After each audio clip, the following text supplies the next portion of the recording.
Welcome, everybody, to a Saturday evening with Film Club. And we're doing Tigerland, and it might look a bit odd at the moment because there will be three of us. Jay is running a little bit late, so we'll have to blame him for everything when he comes in. Sandy, how are you? I bet it's a nice sunny day where you are. We've had the old great British weather over I can a only bank holiday. apologize. Yeah, but it always happens. Everybody's from the UK. It's bank holiday weekend, so we get a long weekend. We get Mondays off every We do too. time. The gods will go, no, it's gonna rain Uh, today. So yeah, we got rain yeah. predicted all the 3 week, all through No. Monday. So Oh, wow. We had one of yeah, the best days of the year today. nice. It's really bright and sunny. It's a little on the cool side. I think folks running outside don't realize that it's really chilly, but it's just good to have a 3-day weekend here. So for here, it's our Memorial Day weekend, which is honoring our Ah, yeah, fallen yeah, military service men and women. And for yeah. you, what is it for you?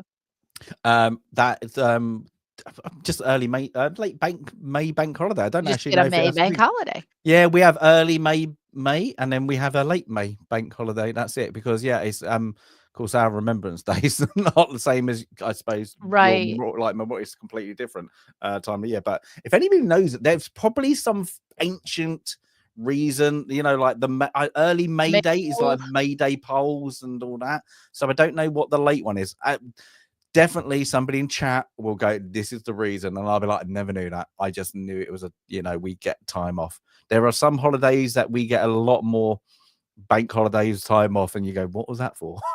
Just because. I'm all for it. But Yeah, day yeah, off is a good day, is a yeah. good So day. And we haven't had a day off since February. So we that's each year that's the big gap from yeah. February like 17th until Memorial Day. So Mm, now we'll have one every month because we'll yeah. have Juneteenth and then we'll have the big 4th of July. And next year it's going to be the biggest 4th of July ever. It's the 250th next year. So it's going to be But you big. picked the wrong. Yeah, it's still not the Independence Day. It's not.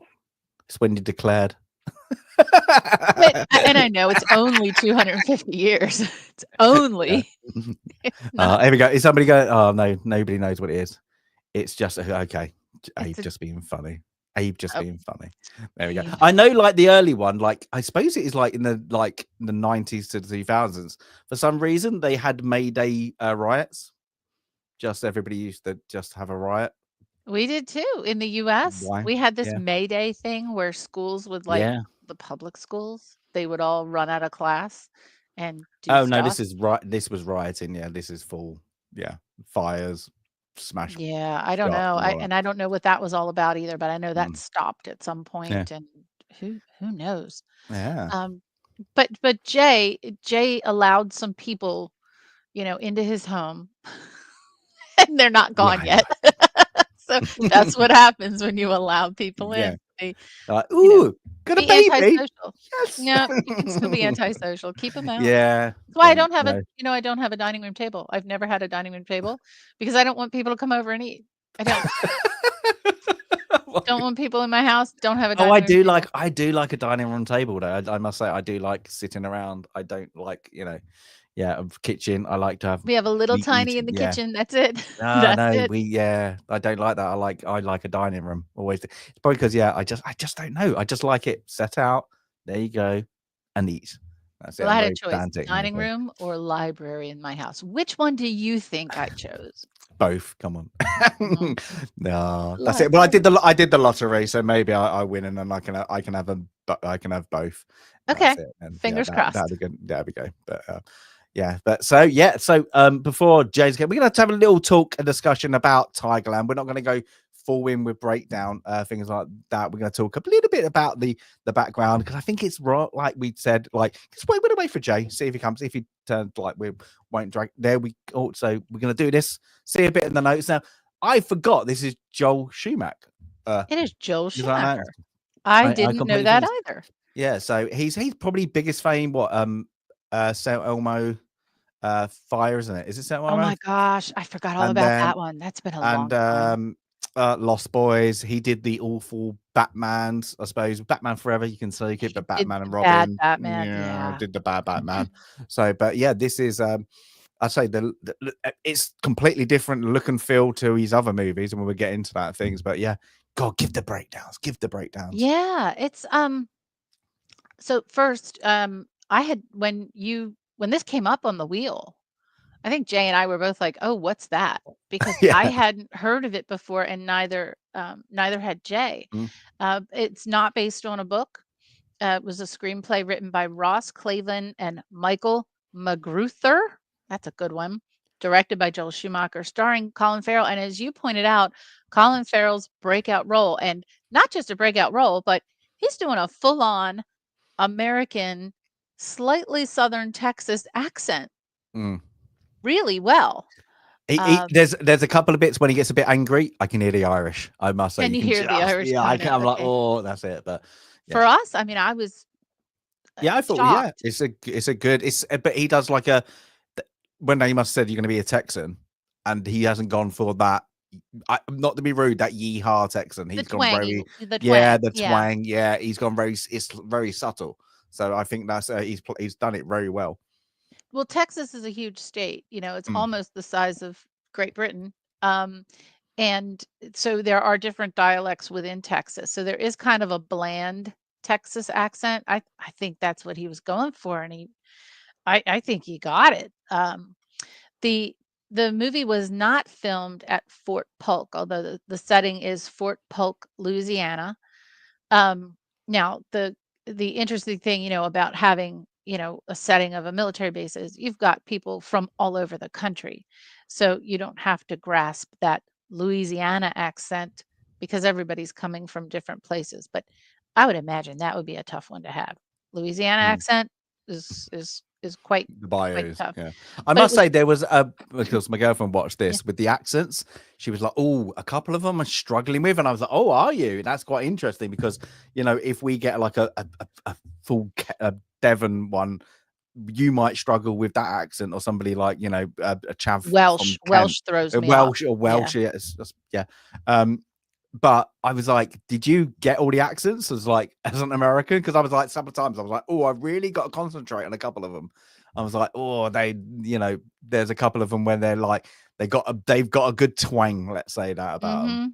Yeah. Yeah, some of the oh, heck, Miter, I think, was one Mm, of the ones yeah. that, was kind of like southern South, which really is like the eastern, like east of the Mississippi.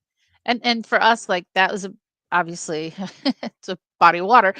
Is a big dividing line, pretty much the United States. When you say east and west, it's really of the Mississippi River. So there could be two states right next to each other, but the Mississippi's in the middle, and that accent on one side is very different than the accent on the other side. So when we say southern, it's not southern west, it's southern, like Mississippi, Alabama, Yeah. those states.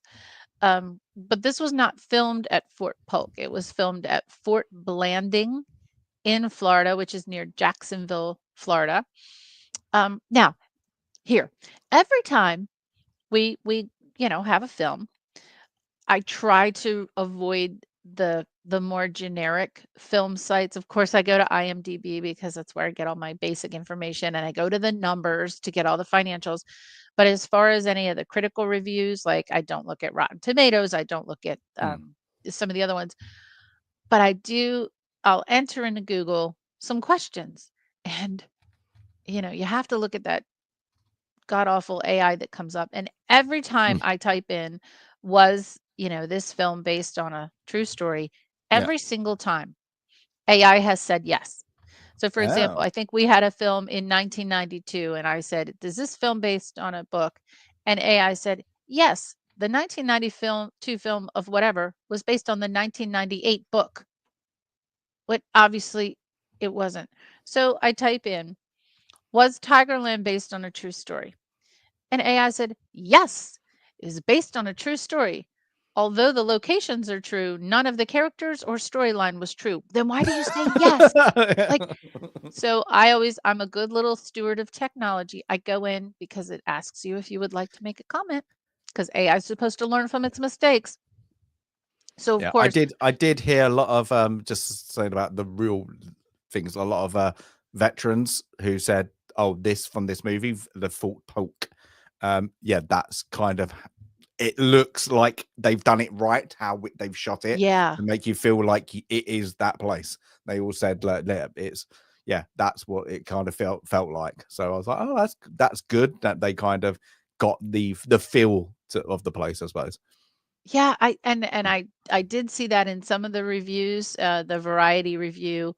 I did read that one. Now, um, I I will also share, I'm gonna pull up in a second, my other page here. Normally, we wait until the end to take a look at the numbers, but I Before you think get to the numbers, because you've only got 2 people starring there, what is the crossover to another one of our films? I don't Because it know, isn't Colin tell Farrell. me, Ah, because I didn't Cole really Holson, the oh, the sergeant sergeant. at the end, like the I think he's a staff sergeant who does the walkabout with them at Tigerland. He's in Pitch Black.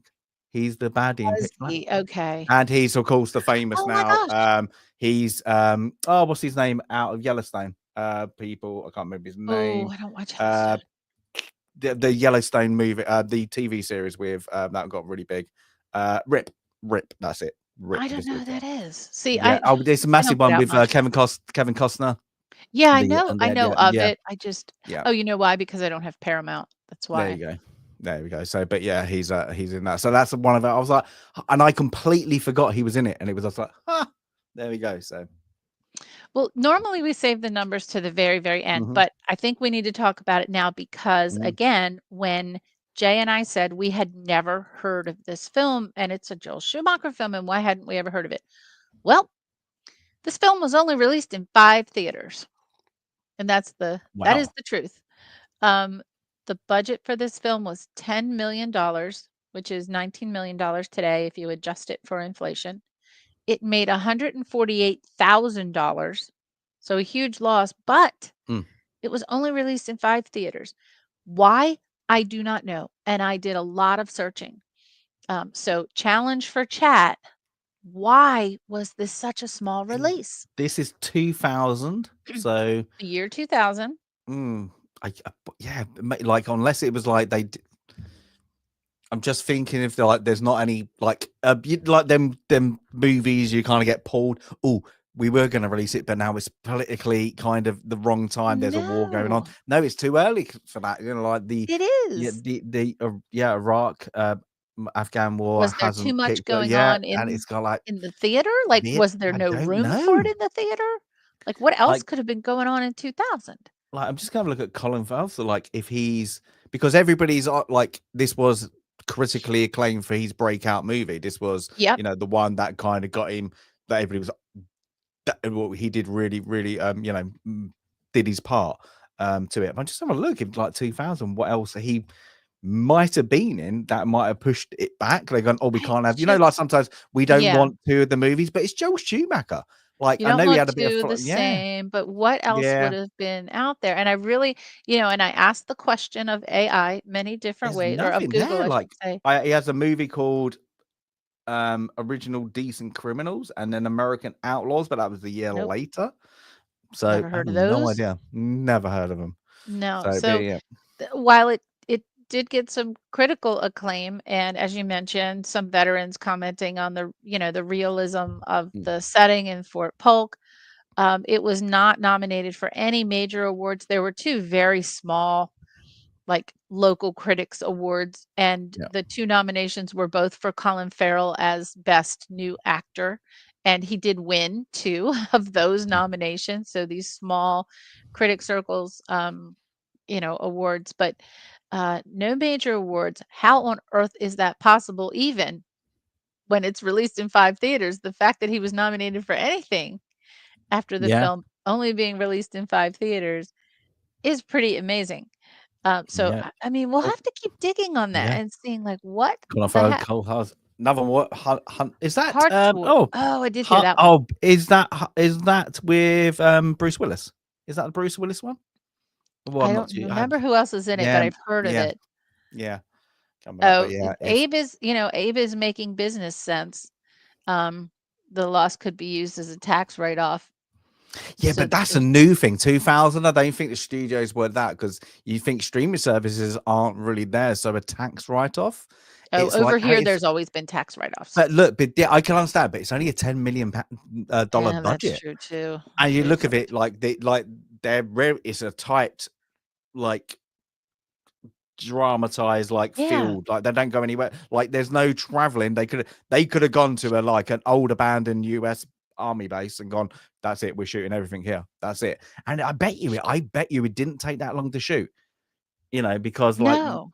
yeah, there's a couple of scenes outside, but like in an abandoned kind of rail yard, what they probably got the rights to because they shoot it at night. Everything's like, it's Yeah, it was really compact. I mean, yeah. there were very, Mm. very not a lot of different settings to be in. I'm gonna actually, here we go. So I'm gonna do a poll, because chat, I'm gonna actually know, before it was on the wheel, did you know this movie? That's So a I'm gonna good put, that's a yeah, good poll question. there we go. Carry on, Sandy, talk whilst I type. Well, so, and then when as you mentioned, well, maybe there was I don't see any other similar films in 2000. Looking on the rest of the films for this year on the number side. So, yeah, News it went to Blu-ray, Mm. got released on DVD, It's got weird released that on I kind Blu-ray of in I 2011. yeah. It's weird because, like, I just thought it was known, because I was like, oh, he's like, it's really Well, how good at did it you now. come across it? I mean, was it a television thing? Like, how did you know about it? 2000. So where would I have been? Coming out of college. So we I had hadn't the joined. X-Men that I haven't year. joined the military yet, so Okay. it had to be. It would have been. Yeah, it would have been probably no, because I wouldn't have watched it in 2001. It's either this had to be in 2000 or 2001. I wouldn't have watched it. Wouldn't have watched it. But I remember watching it when it first came out, because I was like, Mm. oh, so it's either it was at the cinema and I went with my stepdad, or he got it early release Had to DVD. go straight to video. It was Yeah, not released yeah. internationally. So Yeah. So it had to be, yeah, he must have picked it up and gone, oh, that's it. But yeah, I'm like, yeah, I was always thinking, that's why I was like surprised that you were like, oh, because it's Colin, it's Colin's Colin Farrell, isn't it? Farrell. Yeah. So So that it year was we had X-Men, The Perfect Storm, which the first X-Men 2000, was it? yeah, the first Oh, X-Men. wow. That's I makes you feel old. know. 25 Um, years. Oh, makes you, yeah, that's I old. know. The Perfect Storm, which is a very good film and a book, and it's not on the wheel. Maybe it should be. There you go. Tell me about Gladiator, hello. VHS. When you're old, when you say I had it on VHS. Uh-huh. Gladiator, Castaway, Okay. which we reviewed, Yeah. and How the Grinch Stole Christmas. Those are your top 7. Oh, and I'm sorry, Okay. Mission Impossible 2. So we were already on the second. Ooh, okay, we won't go there yet. We were already on the second Mission Impossible, and look, God. 25 years later, we're still It's in Mission just, Impossible land. yeah. And Oh it's my going to god. carry on. It's going to carry on mostly It in has England. So, to. It well, has no, to. because He'll never die. no, because I think I did like a video. Like, I have to find a video on it when I actually spoke about it. Like, the Warner Brothers studio site, where the Harry Potter Mhm. site is at. It's not, they class it Watford, but it's way outside of Watford. They have agreed, after the last government overrode the overridden, I suppose what you call it, the local council, to actually let them have the studios. So what they're doing, hey, and there he is. There's the thing. We just stop and I'll start talking again. Hi, Jay. Oh, Peter Everybody Parker. stop making Can fun you of hear Jay me? now. Stop making No, fun of him. He's I here. just, how you doing, Peter? I have to call you Peter just in case my kids listening. Hey, My cool. Hey. everybody, just to let you know, my kid thinks Jay is Peter Parker because he's watching one of his Spider-Man streams. Really loved it, and then I had to try to say that his name was Jay, and he was like, "No, his name's Peter Parker." So then And you know what? That's that fine by me. I'll take He the chance found to you be Peter out, Parker. Jay. It's He about the found only you chance out. I'll ever get. He knows you haven't shown your face yet, so people, there you go. True. There we true. go. How are you? you? I'll ever get to be cast as Peter Parker. There we go. You got to take No. it. There we go. Jay, you never It was super cute because I was just like, I'm gonna let him have it. You know, when you're like, I'm gonna let him have it. I'm gonna let him have that one. How fun is that? So Jay, we started out with the notes and the numbers because we were discussing the fact that you and I had never heard of this film. And if you'll look at the bullet on the screen right now, bullet number 3, that's why you and I never heard it. This film was only released in 5 theaters. Yeah, no kidding. It made never in my life heard this $148,000. one. Not great. Not great. Tiny little release, but then it had of course, DVD release and lots of critical praise for the realism of showing the training at Fort Polk. But yeah, I'm still trying to figure out, and I had asked the question, like, why was it only released in 5 theaters? And I've Googled it up, down, and center and can't find out a reason why, but that's why you and I never heard of it. Well, it's interesting too, because this time Colin Farrell this might have been just before he was getting big or on his road to getting big. I can't really remember exactly, but you would have thought it'd be some kind of draw, at least like in the video stores, the blockbusters of that time. I don't remember it at all. Not in theaters, not in the stores, no advertisements, marketing, nothing. Yeah, but this is what we were saying. Like, if you read some articles, all the critics, this is his breakout movie. Really? So yeah, they class this as many things. Wasn't SWAT around this time? No, I always think of SWAT as we had a look. We just had a look, and what was out? I didn't know any of the. It was 2003, so that was a few years later. Yeah, so but that year was Mission Impossible 2, Jay. So look, we're 25 years later, and there's still Mission Impossible. It was Castaway, which we had already reviewed. It was The Perfect Storm, which I forgot all about. I love that. I've actually never watched that. Really? Oh, yeah. I don't mind it. I actually like True story. it. Local story, I believe. I'm just going to things like look at the jump he had from this film within 2 years. He did that Hearts War. That is Bruce Willis. He did the Minority Report. Tom Cruise, what we don't make. Yeah. And then that one in the same year, Phone Booth, when he's that's the one. Yes, with Kiefer Sutherland, I believe, right? He plays the antagonist. I'm not too. I can't remember who it is. I'm almost positive. Just in the booth, isn't he? On by his, but that did quite. That did. I liked that movie. People it's quite. That was one that I specifically remember. That one standing out. Like I was in like middle school at the time. I remember all the kids being, did you see that movie? The one with the phone booth, the trailer, all of it. I vividly remember that one. Yeah, it's one of those ones you watch. You probably, if it was on, you wouldn't pick it to watch it. But it's enjoyable. But then he did Daredevil, and he was Bullseye, and that was in like the year. So within 3 years. Oh my gosh, I keep forgetting about those movies that he was in. Yeah, so he's Daredevil. Like that was going to be the next thing. So even to get like the main, villain in it. That is some, he within was 3 years. Alexander the Great, I think, around that time, in a not so great 2004. So he's SWAT was right in the middle of that. Yeah, 2003, and then like before that, I said never heard of it. Original Decent Criminals, and everybody who's UK knows this one. And TV series called Ballykiss Angels.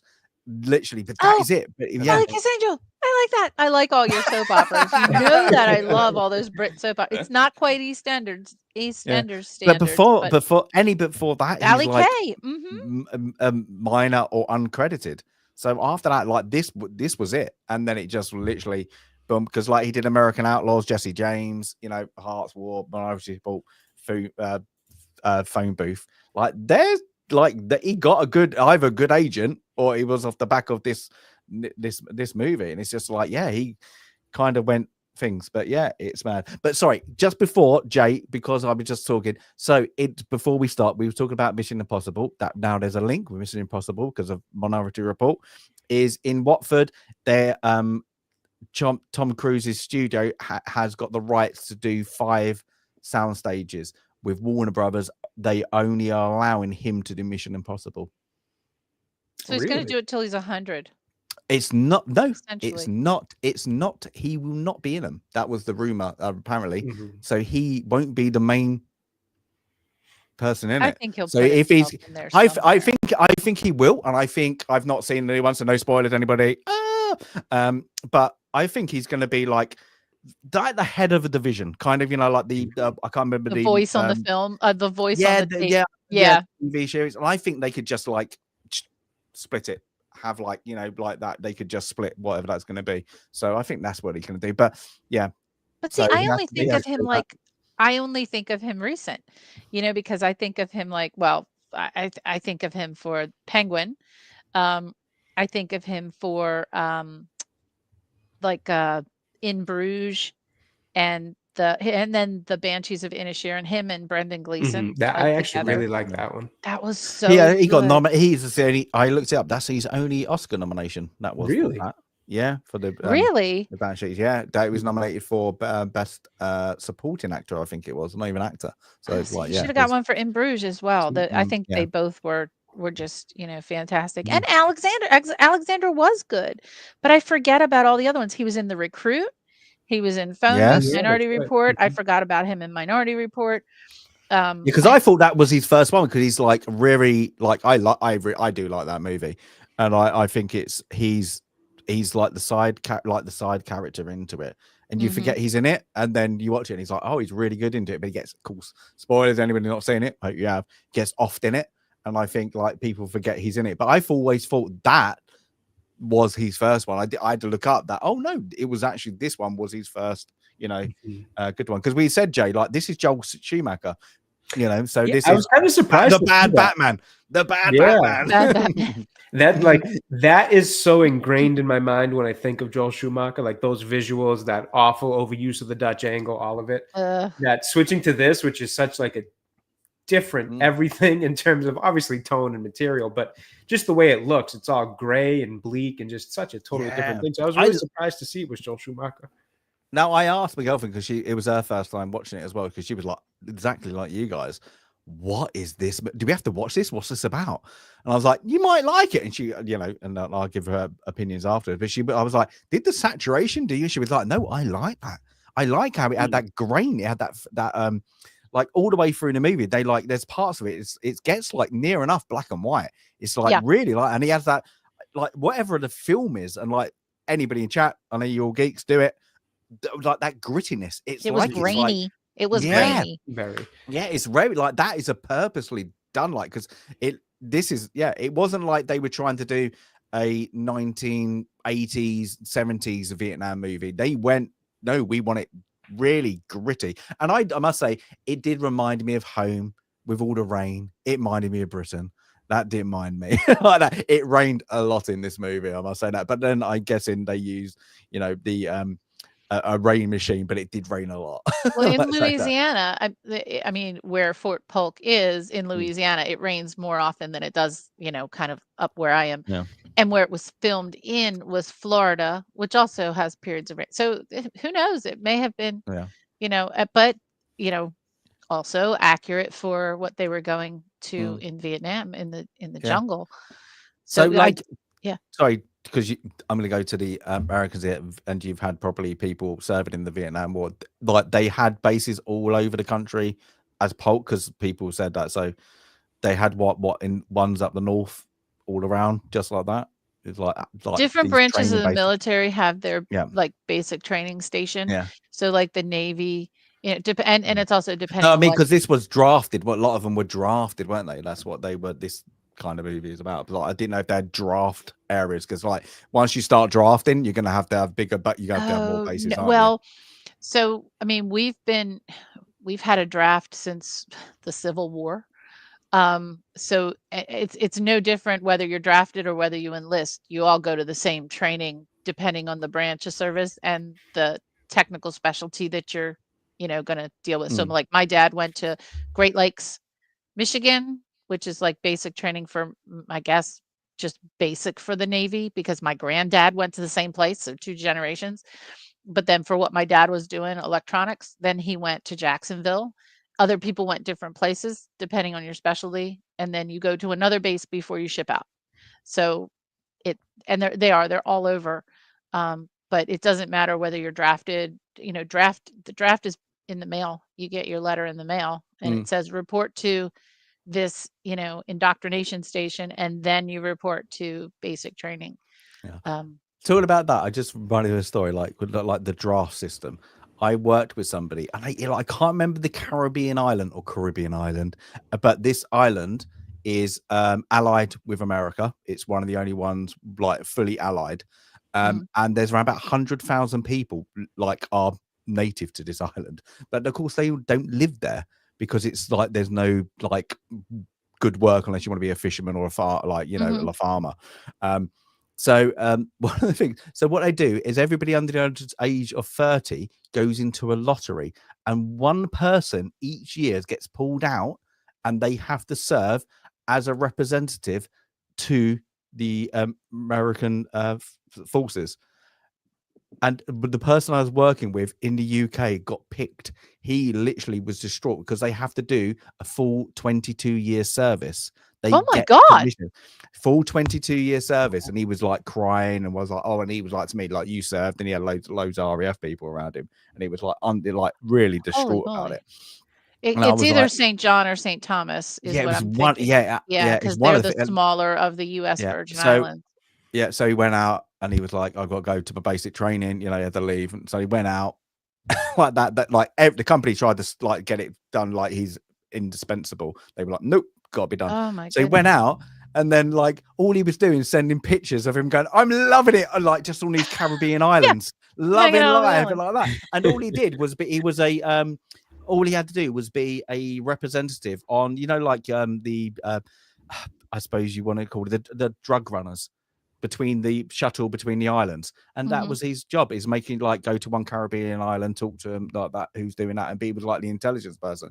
But most of the time he just sat on the Caribbean island, and that's it. Yeah, sat on the beach, and then they gave him a private like 5-bedroom house because he was the only person, like there was a couple of like that along the beach, and he had his house, so he's like that, and he was loving life. He was like, it's the best thing I ever did. And he goes, they're paying me more money than I've ever earned. And he goes, yeah, they were paying him US wages on a Caribbean island.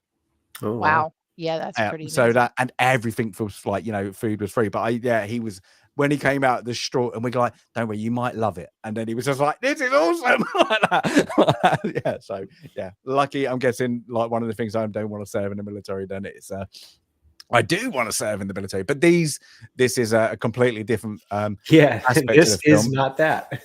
No, and this is at a point in the war where we, and you heard one of the, sergeants at the beginning and in the middle and in the end say, you might have heard we're losing this war. Don't believe what you hear. No, we were losing this war. We were truly losing this war. Yeah. And people were going over and not coming back. Because this is we get to it, but this is 1971. So there's only one more year left, basically in the war. Yeah. And you heard, reference to, well, my brother went over in 1967 and my other brother went this war went on for a long time. And, we were losing.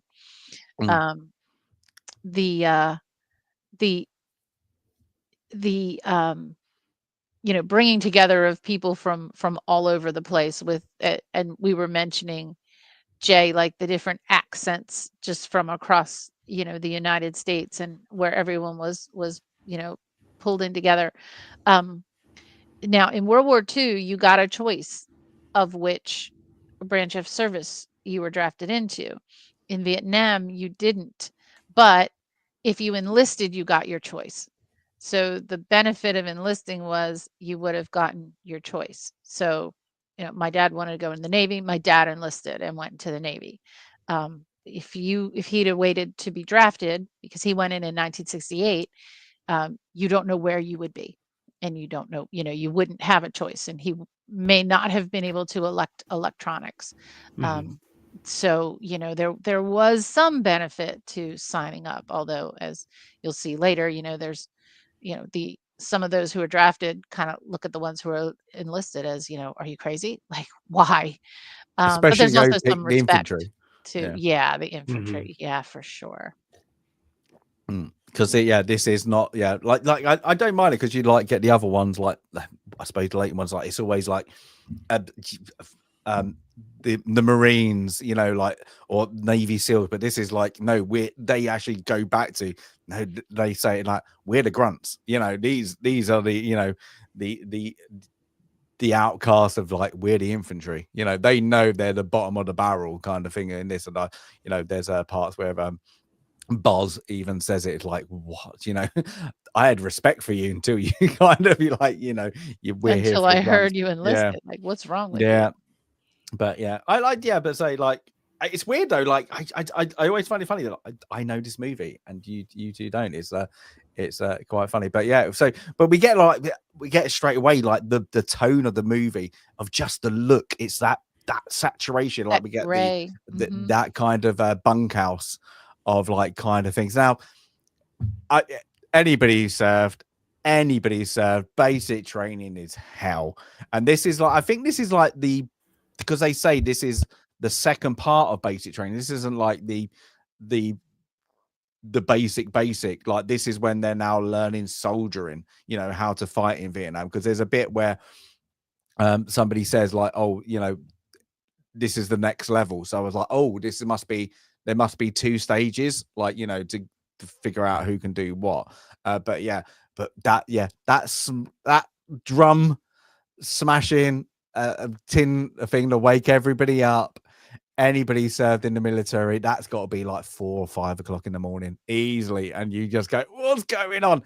And it's all there to like, you know, it's all there for character building. But yeah, it's straight away, this is where they're getting sent to the full polk, isn't it? So they are doing the next stage, so they all get woken up. And then, yeah, we kind of get everybody running, kind of like, get in the trucks. Nobody knows, like, it's one of those things. And of course, we get introduced to Matthew Davis, who is, what's his Jim? Paxton. Paxton, that's it. Yeah. And then, like, he looks like, you know, that kind of, that American. If you go American soldier, if you want to draw an American soldier, you're going to draw. He looks, you know, he's quite well built. He's educated. He's a WASP. Yeah.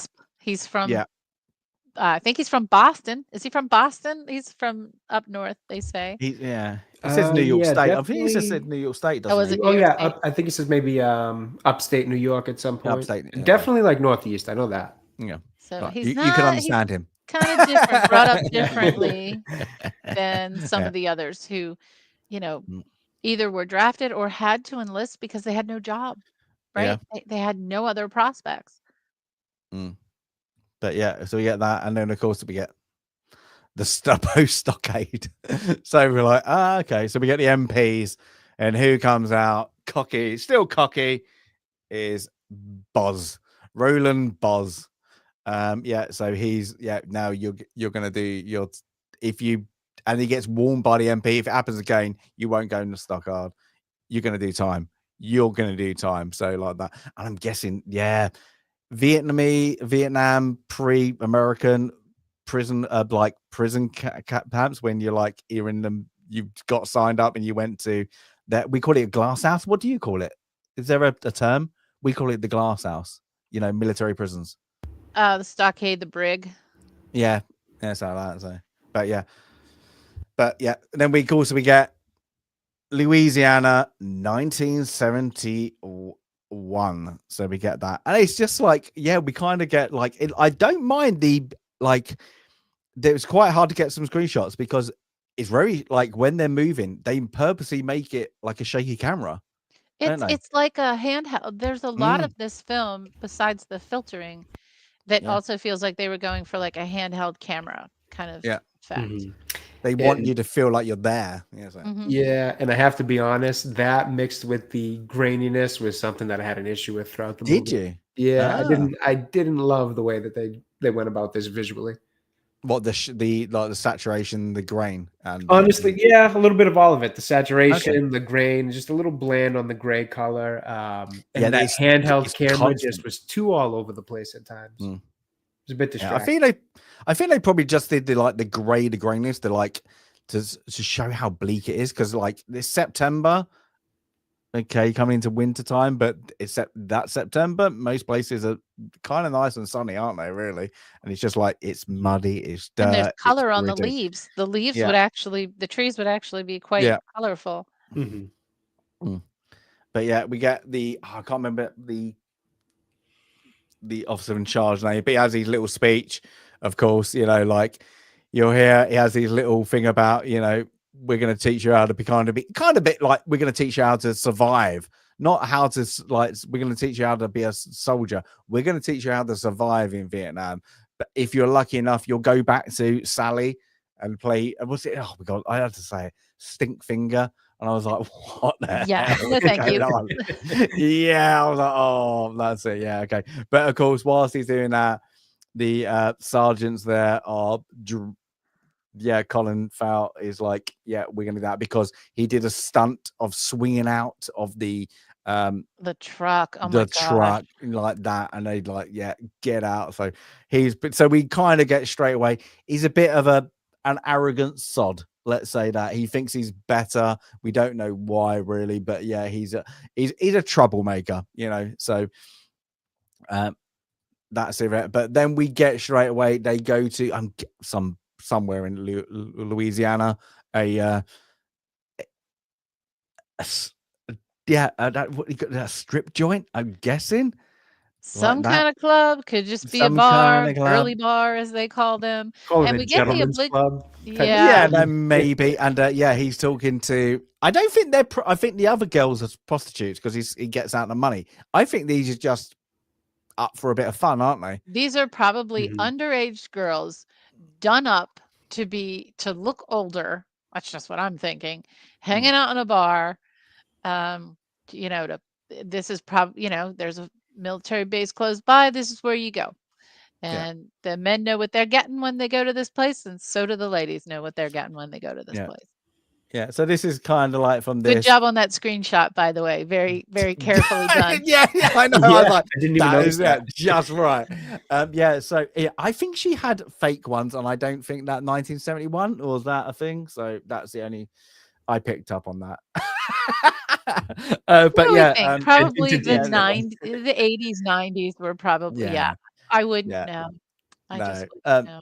But so him and Paxton kind of have their first interaction as like, who are you? Kind of like that. They've of course been they're both they're going through basic, and he's there, I'm there, you're in uniform, you know, hello, how are you? Let's get and he's like kind of puts him down until like Boz says, well, these girls, I've got a room and these girls want a good time and we're gonna go and he puts go him and have down. some fun. This is when he tells him he enlisted. And that's why he put him down. That's why he made fun of him, was because this is when Paxton told Boz that he enlisted. And he said, you know, well, now I don't have any respect for you, or something to that effect. But he needs Paxton because he needs a wingman. You know, because the gal he's talking to, she's like got how you just said it, because that is a military phrase. I love that. Oh, that's you have to be a wingman. That's a college. It's a college. Is it a college thing as well? Okay. Oh yeah. Yeah. Wingman. You need a wingman. Yeah. So yeah. We've all been there. Yeah. Unfortunately, the next couple of screenshots I couldn't do. I wonder why. You get to see Colin. A lot of Colin Farrell. Yeah. Yeah, this is where my girlfriend was like, do I have to watch it? Oh, I might watch it. Like, you know, there was a lot of buttocks. There we go. Good evening. Hey, Jade.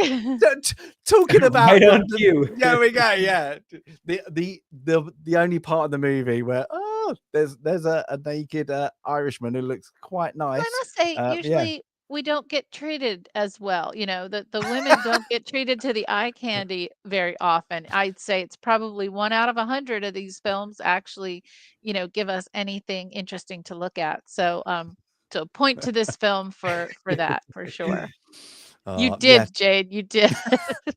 Yeah, that was it's there's like there's side, full, frontal. They don't care. They literally go like it's steamy, a steamy hot scene, and it's just like it's to connect these of course the two guys, and of course they have. I thought it was funny that they start having their little conversation, and the girls are talking like, "Hey, can we get some food? Hey, we're hungry," and they're just totally ignoring them. And then it's like, "Oh, the girls are gone. The girls are gone. Like, they're just gone." But these two are connecting, which is kind of cool. Yeah, and I'm guessing that they're also naked on the bed, and they're smoking. They're smoking a bit of pot, I suppose you want to call it, getting a little bit what you shouldn't be doing. But it's a nice little interaction, like a bit strange, like they just all at it, and it's like. I'm sorry, this must be before random testing, because if you had to be smoked in the military, you would if you got that big trouble. Be in big trouble. Yeah. If you so after seeing a lot of buttocks, mostly the men's. Bet Jay, were you expecting that? Like, what the like that? So, but was that expecting Colin Farrell's ass? Like, no, that's why it was on the wheel. And end of film. There we go. But then, of course, we go back into when he says at the bar, he didn't have a pass, so he's jumped. And for he's going AWOL. They make him in full gear dig a hole, and they this is the correct way that you get get dirt in the ground, and even the sergeants are being mean about it. Eat the dirt, and they're using him as an example, really. So it's like things, and it's a bit frantic. You get what's going on with Boz, and then everybody watching the example, and then you got everybody in the background kind of just doing the basic training stuff, but it carries on kind of this kind of, I suppose it would it be called bullying? No. Would it be treating him a lesson? Each their own. What are you going to make a man out of him? As it were, trying to turn him around. And then of course one of the sergeants, whilst with the commander, picks out the new platoon, I suppose you'd call it, like sergeant. So he'll be like what do they call it in the military, like the squadron leader, like platoon leader, platoon leader, like kind of nothing like that, whatever he is. But of course he's the looks after the barracks, keeps the guys in check whilst they're not being really like handheld. So this is Private Miter. So he gets that, and we kind of get introduced then, who takes the kind of Mickey out of him that he's been kissing. Who you've been kissing up to? Private Wilson, not Wilson, but Wilson every time. But I can't remember what has he been in. He's been in so many things like these two. This guy looked familiar, but I forgot. I couldn't get him. Like things like I was like because there's a couple other ones like he's like you've been in quite other things, but he has been in looks like a lot of television. He's been in some really good films. I'm looking, but like not in. Yeah, it's not a big like he'd be the BC actor. He was in Capote. He was in the Westworld television series. He was in the last Mission Impossible. There we go again. Another Mission Impossible. Another Mission Impossible connection. That's so funny. But he's been in the kind of in the background of a lot. He was in one of the Star Trek. He was in Spider-Man Across the Spider-Verse. So some voice acting work. He's kind of in a lot of things, actually. Yeah, it's one of the ones you're like, I know you, but I don't know what I know you for. There's no like them, but so you get there, and then you get who's whilst Boz is still doing his digging a hole. I can't remember what is his name? I have to look it up.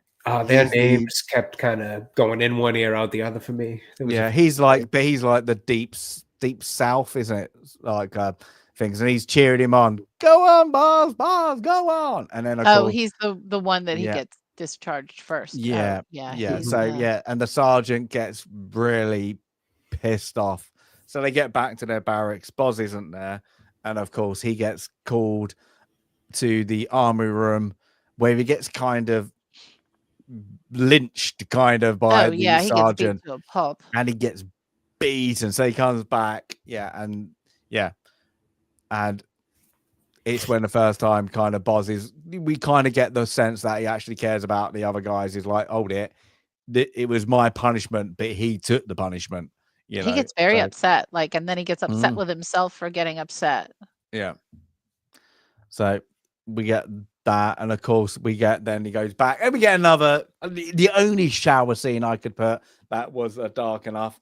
And this is where of course he gets told by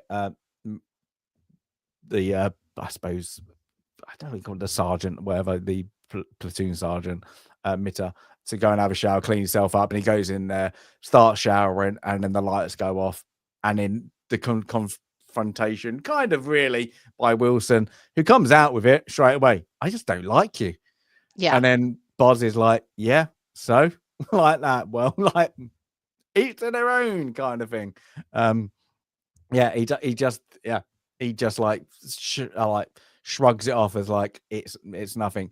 And then we kind of get to the first firing range one, where the sergeant has a go at Boz for like just completely missing the targets. He's going, you watch him, he's going left or right, and then he's like, oh, he goes, you're never going to shoot somebody. I can't remember what he says, like shoot somebody, whatever. And he goes, oh, we're supposed to kill people, and then he just does like a full kind of there we go, and he goes, and then the sergeant gets peed off even more. He's like, oh, you can shoot then. And he's just like, yeah, and he's just literally, I might be drafted, I might be here, I haven't got to listen to you. So he's being arrogant because he's more that I think at this point he's pissed off that he has been drafted, because he's like, yeah, like, you don't have to teach me how to shoot, I know how to shoot.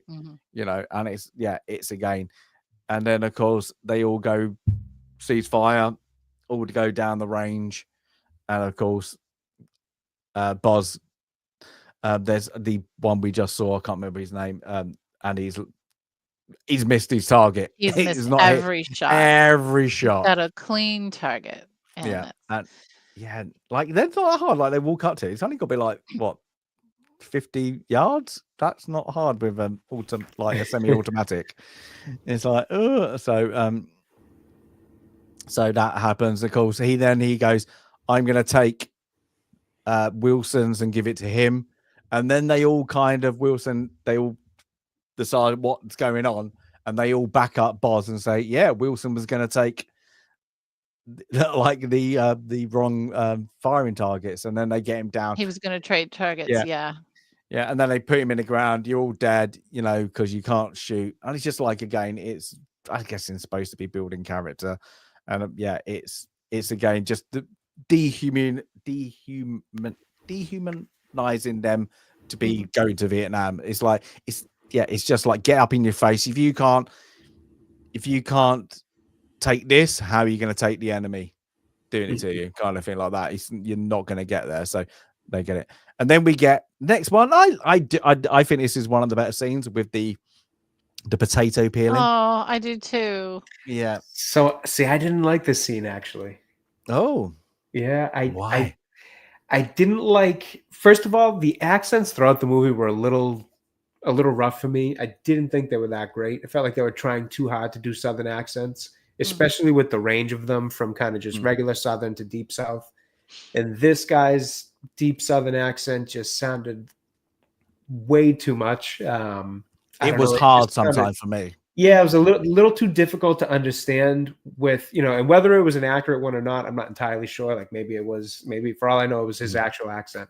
But just in terms of how thick it was too difficult to understand what he was saying a lot of the time. And with that long of a dialogue, it just made me lose kind of the entirety of what he was even talking about, something about moons, and it just kind of lost me. And then Colin's reaction to it just seemed a little like over the top, out of kind of nowhere. So I don't know, the whole scene just didn't really work for me much. I think what you find with this character, and you're right, the accent was a little odd. I thought they were going for like Bayou Cajun or something with that accent, but this guy's really hurting, but he's trying not to be hurting. Like, and when he's talking about the moon, and like, the same moon we see here, they're seeing over there in Vietnam, that our families are seeing wherever they are. It's the same, you know, we're all looking up at the same moon kind of thing. And, you know, you start to learn about this character, and it's another instance where Boz is thinking, of all the people, this guy shouldn't be here. You know, his wife, it has been institutionalized. This guy has 2 little kids at home, which, oh my gosh, just even if he were there, I'd be worried about those 2 little kids. Like this guy shouldn't have to worry about 2 little kids. Well, he even says like he got married when he was 15, so I don't know what state's allowed that. He's got 2 kids, she's got 2 kids, she has fits. I'm the only one who can look at and he was kind of like, he says like, I look after them. She can't do it, and I'm here. And then like you're like, what? You're the person that looks after it, and you can tell he's like, what is he 6? He just got halfway through 6th grade, I think. What age is that? Yeah, the what age is that reading, then? That's going to be like 11 or 12, I think. Okay. Right? Yeah. And so he's not like, okay, go academic, but he's a bit, also you can tell he's a bit slow. And let's be honest, he's a bit slow, and he's like, he doesn't realize the state of the shit he's about to get into if he carries on in the military. And I think that's what Boz kind of understands when he gives his reaction, because you're like, he's just like, he's not angry that he's there, he's not pissed off he's there, I think he just doesn't understand the levity of like what him being there is. I think unfortunately they've just gone, it's one of the points when he even says like, oh, they told me that I can appeal to whatever department it is to get kind of the right to go home, but I have to be deployed overseas. And they're like, that's not how it works. And I think that's of course Boz is there, and I think this is where he gets like, I don't want to know these people. That's what he says, doesn't he? Really, kind of. Yeah, like, I don't want to know about you. I don't. Because he doesn't like the emotions. He doesn't like to feel emotional. So that's happened. But then he kind of goes, well, I'll get you out. And then the next, I tell you, kind of, he just like tells him the truth, doesn't he? Like you can understand like that. So what they kind of say off screen, and then of course he goes to, I'm going to call him the captain or the station commander. And then he goes like, again, you don't hear why he's getting out. He just kind of tells him that's incorrect. I think you're wrong. I think, and he comes out with words. I can go to the like whatever advocate and all that, and they're like, oh, what? And so they're blatantly like, but it relates to, from a historical perspective, it relates to what we talked about in when we were talking about war films, and we talked about Saving Private Ryan and the Sullivan's Rule, where why are they going to save this guy again? Well, because all his brothers have died, and one of the principles of military service is that it in the United States is that it doesn't destroy families. And so in those cases where the military can make a decision to preserve a family because family values are important, that it will. And so that's kind of the core of the hardship discharge as well, not just if you have lost all your siblings and you're the only child left, and so the military wants to support keeping that family together. It's also if you're the sole breadwinner, if your children will be put into care because you're in the military, that is a no-no.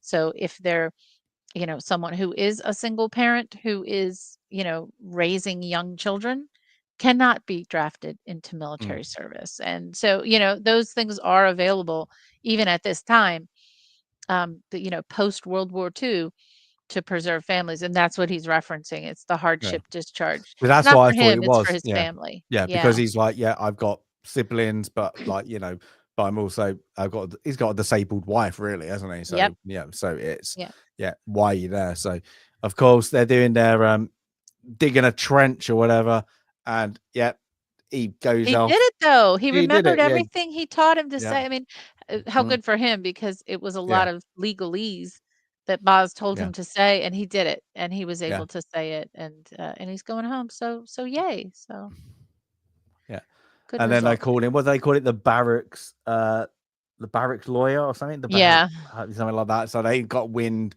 there is Boz, the sergeants, the station commander already, this guy's gonna cause trouble. So and then of course we get a couple of things where it starts like, it must happen like when you got especially drafted and of course enlisted men, especially this time. One set, I want to be here for the country. One set are like, why the effing hell did they pick me for whatever reason?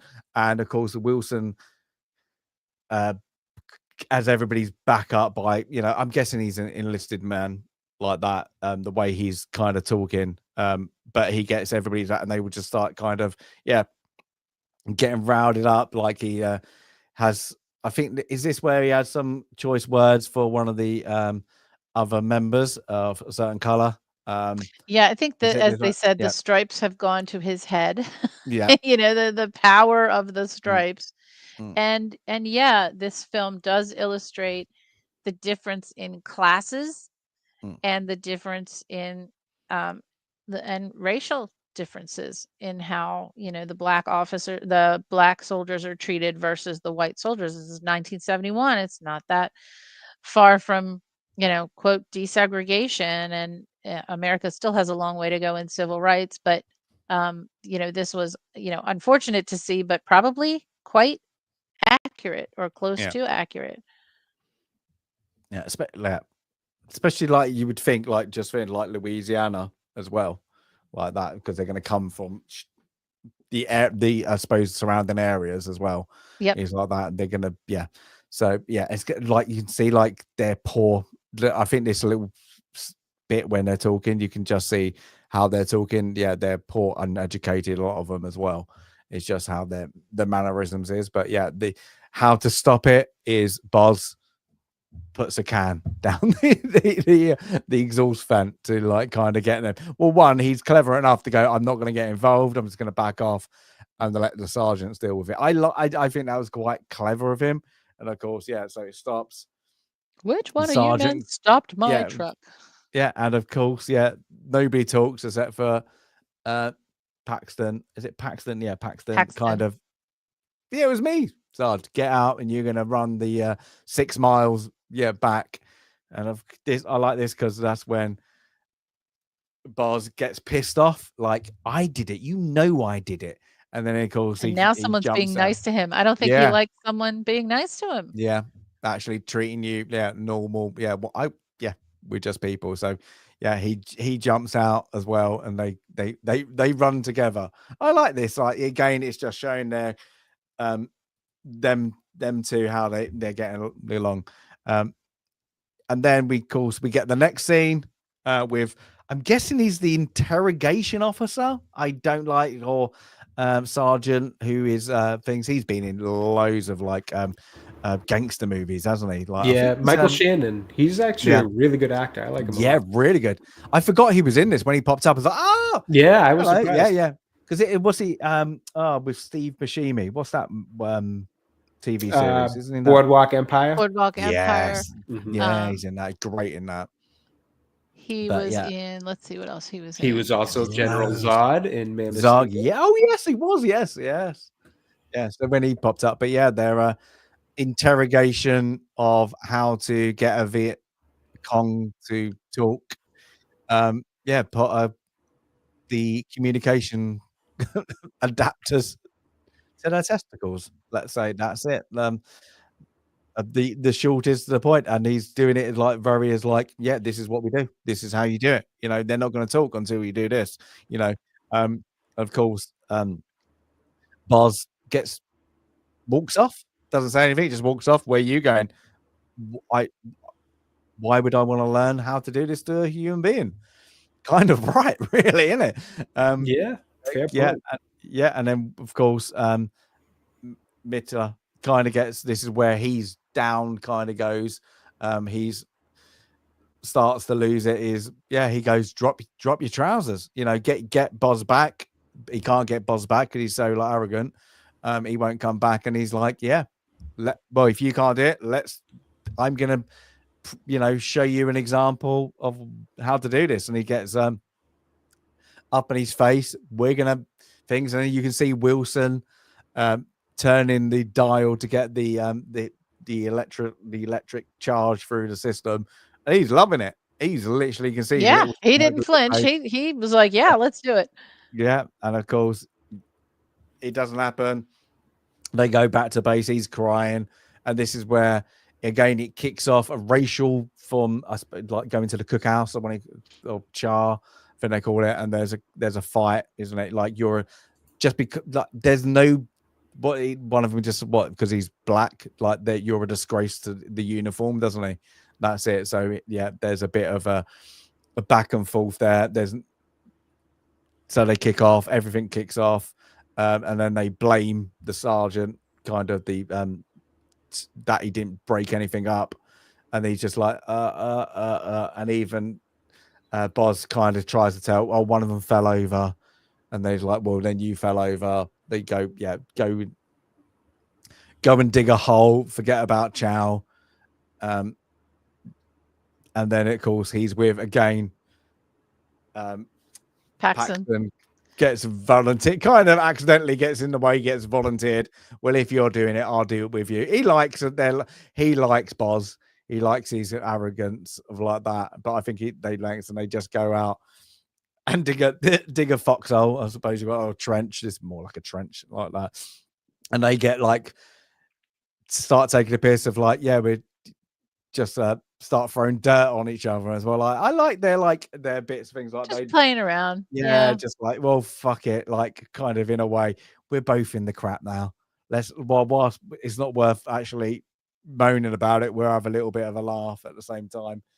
So I don't mind this scene. But and then of course we get back to the barracks where Mitter. Is it Mitter? Is it Mitter?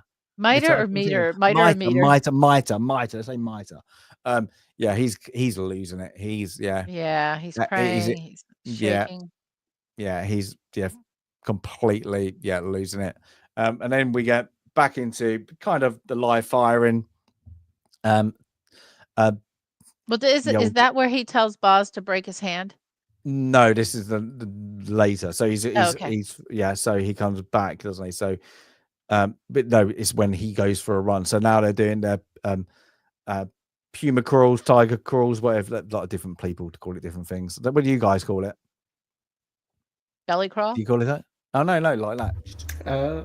I don't know what they call it actually. Okay. In the army, I would call it an army crawl, like as a normal person, but I don't know what they actually call it. I think we call it puma crawls in the Royal Air Force, and then other ones I've heard it like called other things, so like tiger crawl and all that. So it's weird, but so they got live firing, barbed wire above them, everything's kicking off. They're doing like a full exercise to take out a gunnery point. And then, of course, they get to it. They're all shouting at go over. And Boz like, no, we won't. And it, like, they all have a gun. They like when the sergeant comes, first of all, like, why didn't do it to the other, like the platoon sergeant? But he's right, because even they said you should have flanked it. Mm-hmm. But they stopped. That was your error. You got them to stop. Boz was right. Because if it's like, First World War tactics, go over the top and just run at a machine gun. No, you're all dead.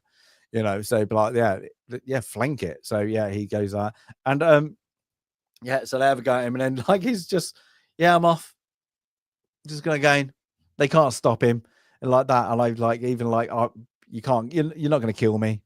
Like you can say these words, but he's just like, or whatever. And he goes off, to have a cigarette. And I like, he kind of like at this point, he goes, well, the sergeant as well back to him. Well, let's see if we can actually talk to you like a human being then. Because they like, do you want a cigarette? And he's like, yeah. What's your name? Yeah. What's your first name? What's your name? Yeah. So, he's kind of tries to get a bit of humanity. Well, we can't, if shouting at you doesn't work, let's have another tactic then.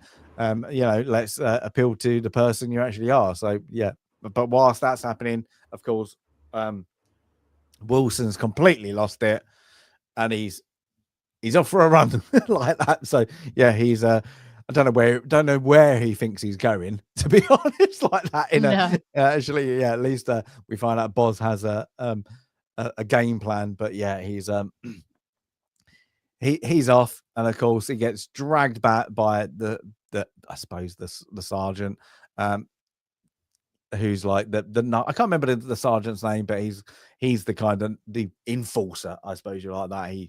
He's not the nice one. and they get back to barracks. They're taking off his stripes, and they're going to give it to someone else. Paxton's first. Thomas, They that's offer Sergeant Thomas. I think that's Sergeant Thomas. Yeah. So Paxton first gets it, and he acts so stupid. And I'm like, but he's educated, so I don't know if he was taking the piss when they were doing it. They get him to press ups, and then of course, Boz is just giggling next to him, and he's like, "Well, that's yours then." Yeah, then yours then. And he gives gets Wilson to be what they call it, the poker table thing, to make sure that Wilson doesn't run again. So he's got to be a guard at the front door. And then of course this is where Boz like, I'm not going to take this seriously. I just want everybody to treat each other kind of right.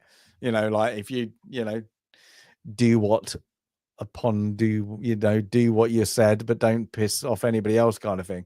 I like his little speech, and it's good. And I like it when he gets it, like he looks after Wilson. Wilson's like distraught, lay down.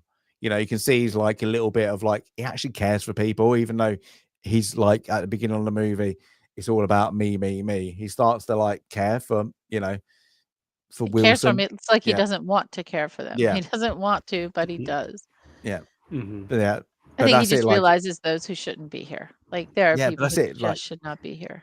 Yeah, but it's a bit later when the captain says, "You're the leader. You are a leader. You just don't want to, like, honestly." And I think this is where the point. Oh yeah, there are some people, like just can't. Like there's people just can't look after themselves, and like don't know how to speak up. Otherwise, than like confrontations or whatever, a little bit weak-minded. But if you're in the military, that's going to hurt you. Their people that.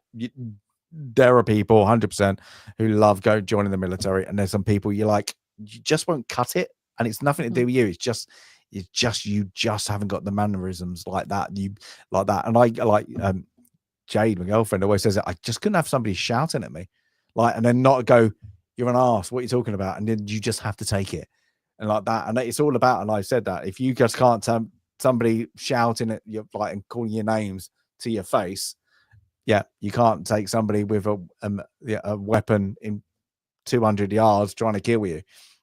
It's different, it's the mentality of being able to have that. So I think this good little play on the scripting is a good little lead up to this moment, because we've had all the ins and outs, and we've also got this the rogue element of Boz still. I can people, he's known as the one can get you out of the army for different reasons. So I don't mind this little setup, and then he has to like them giving him the sergeants, I suppose, the rights, and of course, but who gets really pissed off that he has been given him again? Wilson. This isn't your army, he's just angry. He's just an angry man, isn't he? He is an angry person. Like one, they kind of say he's like a psychiatric report these days. He wouldn't even be allowed to hold a weapon. At least join the army. But he's there. He's falling asleep at the front door, and of course, Wilson's gone. Miter to run. Miter has gone to jump out the bathroom window, and so Boz is there to kind of stop him this time, and he's like trying to get out, break my hand, break my arm, get me out, and he's like, no. Not going to do it. And then he kind of like, the breakdown kind of goes into full throttle, and he just talks about his old life. I'm a great butcher. That's the only thing I wanted to do. I'm a butcher. And that's that. But I think he then, in like how he's speaking, I think he enlisted because everybody said you can't earn money off being a butcher. So he wanted to make. I think so. His wife took the piss out of him. His dad. Everybody took the piss out of him because the only thing he ever wanted to do was be a butcher. And he's even said, I'm a really good butcher, and I'm here.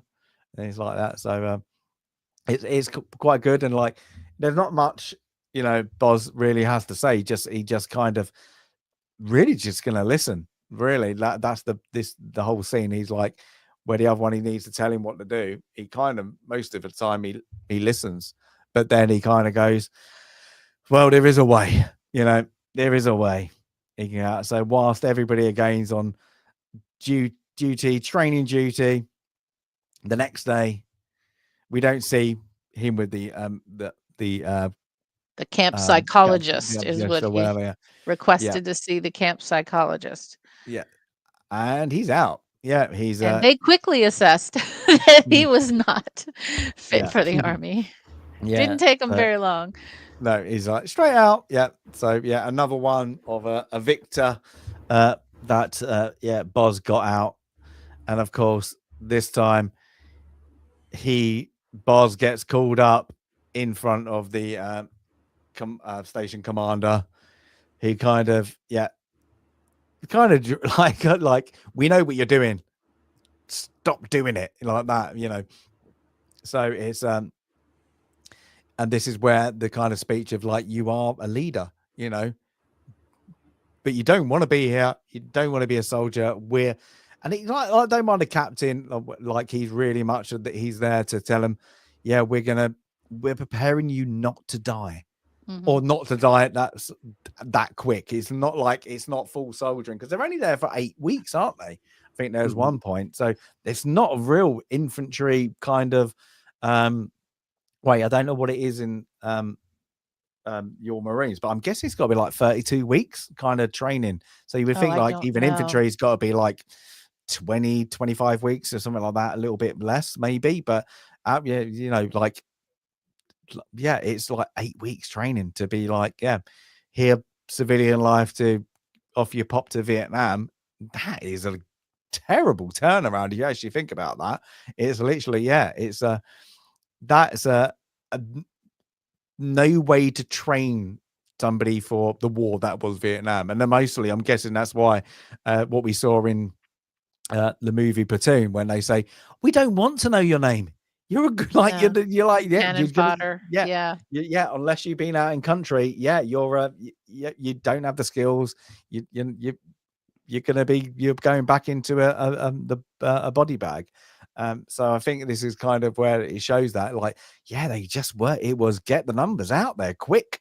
It's like that turnaround is terrible like that. So I don't know if, like Sandy, you probably know, like if you did enlist, they were longer, but for like this infantry, 8 weeks is I'm not really sure, but 8 weeks just seems insanely fast. And that's it.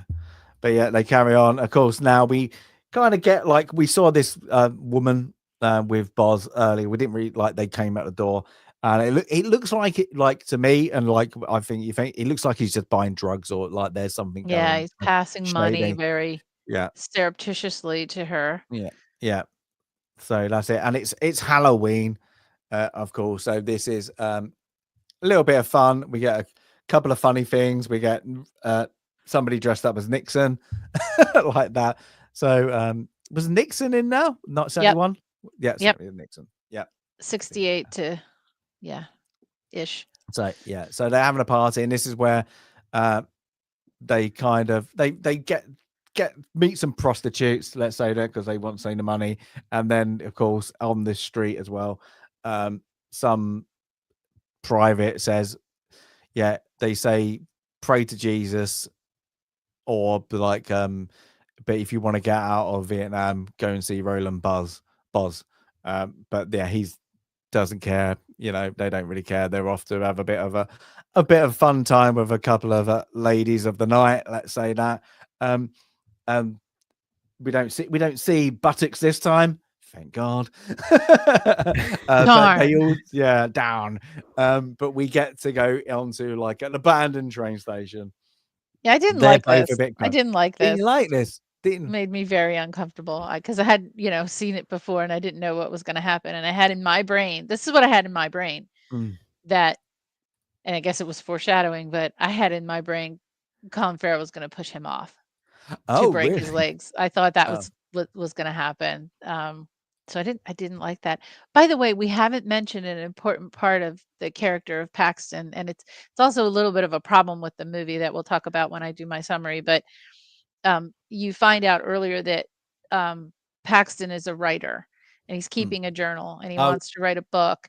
And so throughout this film, in a way, he's sort of the narrator, but he's not. And I think that's a little bit of a defect with the film. If you want to make him the narrator, make him the narrator. There are only 2 places when he actually talks as a narrator in the film, but I would have liked a little more of that, because then you realize that this is what he experienced of Boz through his eyes. But anyway, that's and I actually agree with that a lot, Sandy, because I felt like the whole time that that's exactly what they were going for, which was that you're supposed to experience Boz through Paxton's eyes. But Paxton ended up feeling like he was caught in between being just like a character in the movie and that narrative or viewing point perspective. And he just felt kind of empty and dull, like in terms of a character as a whole. I didn't really like his character that much, because it just felt like something was missing, because I think he got stuck between, being the audience's eyes and somebody for the audience to also watch. I think that's a good way to put it. Yep. Yeah, because it felt like, I must say, if they had individual parts without him and Boz, because it felt like there was, but there's bits of it that was edited out. It felt like to me there's bits might be missed, as you said. They was going to do a voiceover, and then they were like, they were not. So yeah, and I kind of would have liked the voiceover, because the spots where you do get it, I'm kind of like, oh, especially where you get it the last time, kind of like, oh crap, I forgot this was even kind of happening throughout the movie, even though it doesn't much. But I would have been fine with the narrative experience there. Me too. It also would have helped to thread together some of the individual stories where he, obviously he's helping people to get out, but it would have been interesting to kind of have Paxton's reflection on that, or what he's, feeling or seeing. So I think that's a good way. You've clarified what I was thinking. You've stated it much better, Jay. Well, no, I totally agree with the point entirely. But on this scene, I must say, it made me giggle. I don't know why. It's just like, it was funny when they went 1, 2, 3, and they didn't. No, the legs aren't moving. Yeah, I did like that line. Yeah, the legs won't work. Yeah, it's all like, and then they get down. That would have hurt. It's like that. But yeah, it's just showing their friendship, really, and like again, they should have been, I'm guessing, more drunk, but they weren't supposed to be out, because of course they creep into the base past the hours. I'm guessing they were designated. Of course, Wilson jumps Boz, and they have a good entanglement. So he goes after Boz, jumps off the bunk bed straight at him, and then of course Boz just takes him like that. He loses it, man. He just goes for it. Yeah. And this is kind of the switch more in the psychotic nature of Wilson, because once that happens, they go back. Of course, they're straight to back. They're off to the range, and he's like, he's getting everybody laughing at him. You apologize for what you did, and he just doesn't, like, Boz doesn't say anything. He's just like, everybody else is taking the piss out of Wilson, like. To them things like, you're lucky he didn't kill you. What did you want to apologize for not killing you? Like everybody else is like, it was his fault. Wilson attacked him, and Boz is keeping quiet. But Wilson doesn't like that now. One, he lost the fight, and one, now everybody's taking the piss out of him. They're laughing at him for kind of doing that. So it things. So sorry, I have to read what. 8 weeks basic training, 8 weeks in advanced training. Okay, 16 weeks though. Okay, so probably basic training is soldiering, drill, how to make a bed, clean your clothes, clean your rifle, shooting practice, and then this is jungle warfare, advanced training. I'm guessing for the Vietnam stage. I'm guessing so. But again, Daryl, thank you very much. Always good. Always handy. Daryl's always handy. Daryl is the encyclopedia of our little group here. Yeah, film, yeah. But so he's they're doing a pistol range today, and they're all shooting. And of course, then it's Wilson's turn to have a pop. Let's just put it that way, politely. And he fires, and he holds up his weapon like it's weapon clear. and you can tell straight away he's not fully. All the rounds haven't gone. His chamber is still full, and he goes straight at Boz. Boz kind of put that weapon down. Everybody's like, "What's going on?" And lucky enough, he shoots him. Well, he fires. He fires, and there's a misfire. Lucky enough, he misfeed. He wasn't even a jam. He misfed the ammo into the rounds in. So yeah, it's a damn luck. That was what the when they get to the next bit is everything. They gets dragged off. He goes to the station commander, and that's it. Yeah, you're lucky you were alive. It was just a misfeed. It wasn't even a jam. It was just a misfeed. So it wasn't a weapon. It was the person. So you're damn lucky. But yeah, they kind of go to do you want to court, like we want court martial, and you can kind of now tell things are kept in house, and I guess this was all the time as well. But with someone who fires a weapon, that's what I just don't understand. For little things, but do you want this guy anywhere near, you, sergeant, colonel, captain, whomever you are? Like, I would be like, either lock him up or toss him away. We'll handle other things in house, but for this, and you're going to hand this guy another weapon? Heck no. Nope. Yeah, but that's what I say. Like later, like they just want to unleash a psychopath into Vietnam. That's it. Yeah, maybe. Yeah. Your mindset. We just need people who just go out there, do what they need to do.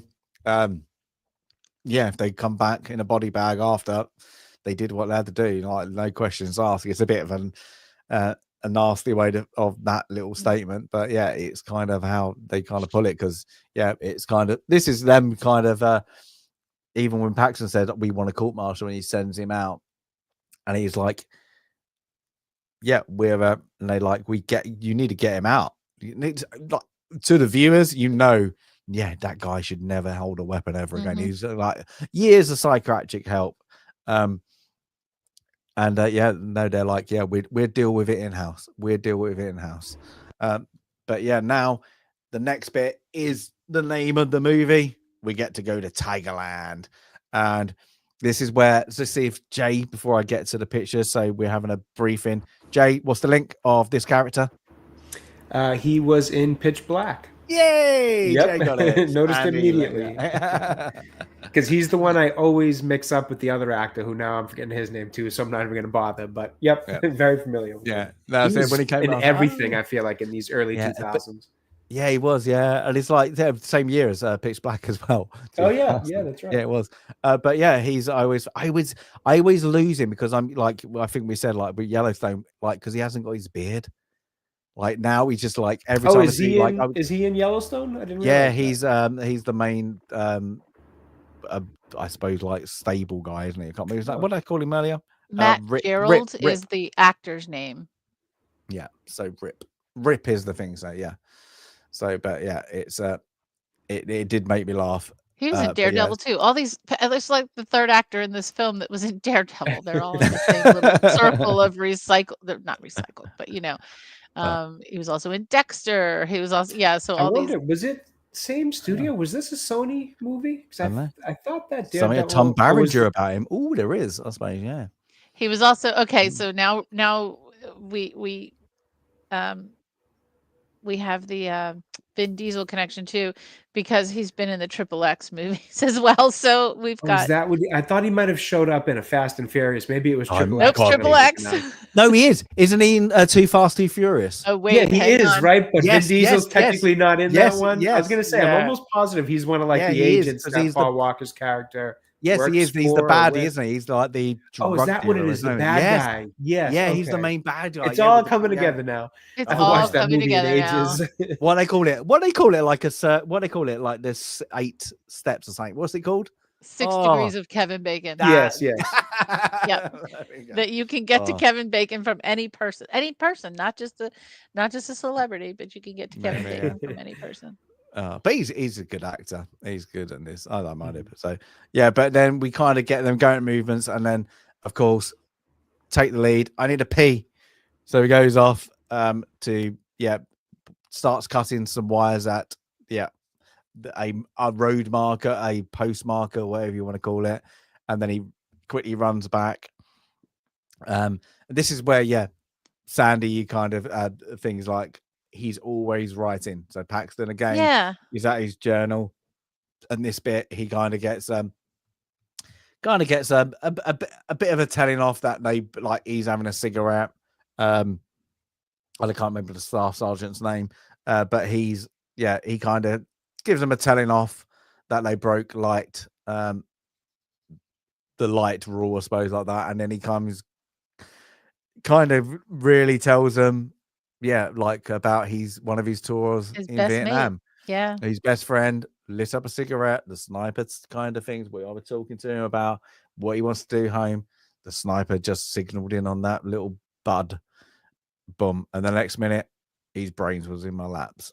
And I do like the delivery of it because it's just like the shit happens over there. You've got to stop effing around because it's real. And then I like how they're both reactions are like they don't answer back, like how they've been joking around because they know. And I think he says like what he's done 2 tours, one in with the 101, and then he's back out, and then he's kind of training these guys. So he's done it twice and come back twice. So I think they kind of respect him, but like his delivery, I think it's good by the actor. I think it's more of an actor delivery. It's not a scripted delivery. It's how he delivers it as the actor. Like, you kind of want to listen to This was honestly probably my favorite scene of the whole movie. 1, because of his acting. 2, because of the dialogue. But more so because I was honestly starting to get a little bit sick of Colin Farrell's character's just arrogance and just combativeness with everything. Even though he's trying to do it in a positive way, he's really just like, it doesn't matter who it is that shows authority, he's going to combat it. And I love the response by the other character of, not going to yell at him like the other ones have. Like it's the first, not the first time, because you have the guy Ezra that I think kind of talks to him one-on-one, but it's just it's a little bit more interesting how quickly he realizes like, oh, this is the funny guy, the pain in the ass guy. I'm not going to yell at you. I'm just going to give you a dose of reality. You do that, do with that what you will, type of thing. And immediately, Colin Farrell, you see his character respond much better to that than the yelling of the other, much more effective than yelling superiors. It's a good scene. Just great acting. I like the dialogue there as well. So that was definitely my favorite scene. Yeah, it's very impactful because you can feel the impact from the other characters. Just like you can just, it feels like, oh man, this guy like really went through it over there. They get it across really well. Yeah, it's a shame we don't have much of him because honestly, kind of the best character in the movie and one of some of the best acting in it. To be honest, too. But so they get on, and of course, the next day, they get told they're playing the parts of a Vietnamese village, and there's one Viet Cong. There's going to be a troop that comes in, and they've got 5 minutes to find the Viet Cong. But there's only one person that can talk. That's Boz in English. The rest can't speak English, and he only can speak to who they allocate as the translator. So he tells them who's who. Paxton is going to be the Viet Cong, and Boz is the translator, and they all get into their position. But who comes along? Wilson. So all they just did is just move him to another unit. Yep. That's all they've done is just gone. Yep. There we go. How do we get rid of him? Just move him to another unit. And then I'm guessing and then they're like, oh crap, it's Wilson. So Wilson comes in with his mates, and they kind of like,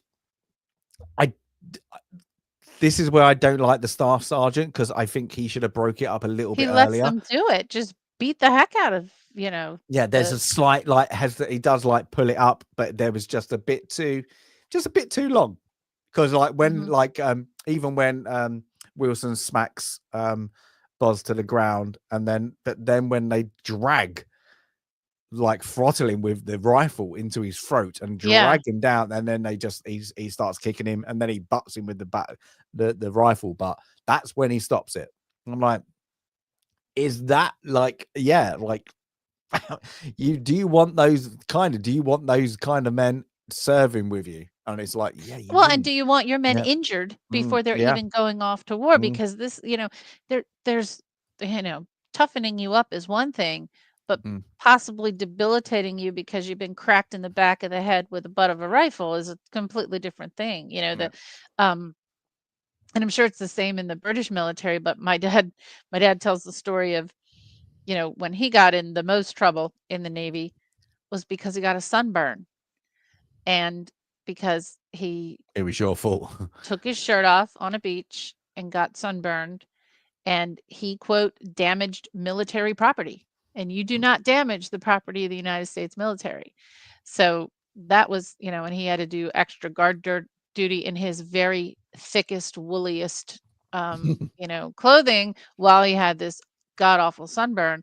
But the lesson was, you take care of your body is your most important tool, your most important weapon.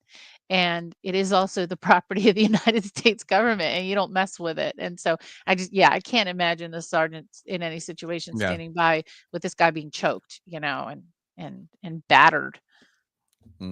But yeah, he has live ammunition, and he releases his pistol, and then he breaks it up, things like that. But most of it, he's having a go at Wilson is because Boz manages to take off his rifle with him like that, and he he makes a point of like, not about the beating, like you allowed your weapon to get taken off you. Yep. So it's like that. So it's like, so then he kind of I think he realizes what actually happened, and get the hell out of here, like that. So his things, then we kind of get a bit dark, so you have to might squint a little bit, like on the little things, but we get nighttime. Boz wakes up, everybody else is down for a sleep. We hear Paxton kind of groaning because he's like from the injuries. He's in pain. He said, "I'm not good here. I'm not well." No, because I like that on your larynx is like gonna hurt like that. If anybody's been punched in the throat, that hurts. So having like a rifle, like full metal, kind of choking you out, that's not gonna be good.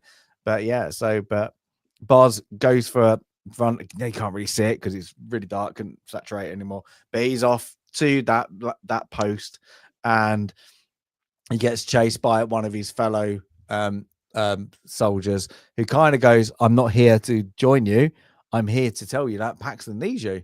He's like that, like he ain't gonna survive, like without you. Like he's one of those. So he goes out, and then of course we learn straight away by a vehicle turning up that the lady that we've been seeing that we think he's been buying drugs off isn't that. He's paying them off, and she's a coyote. She's driving people across the border. If it's, I'm guessing from where they are, it's Mexico, so that's it. So so she's through Texas, like you would go through Texas. Yep. Yeah. The reverse, what happens now? Yep, exactly. But so we get that, and it looks like he's gone, and of course then we get Wilson doing I don't get how he would be like he would go to Stockade straight away for burning down a military property training village, that he burns down the village. He goes all full apocalypse now kind of vibe. Absolutely. He's like doing what he thinks they're doing what they are doing over there. So he's just like, this is it. And he's like, he's the leader, and these men are kind of indirectly following the wrong person, kind of like very stupidly. But of course it's morning's arrived. It's morning, I'm guessing it's like, just the sun's just coming through. So it's like 4 o'clock in the morning.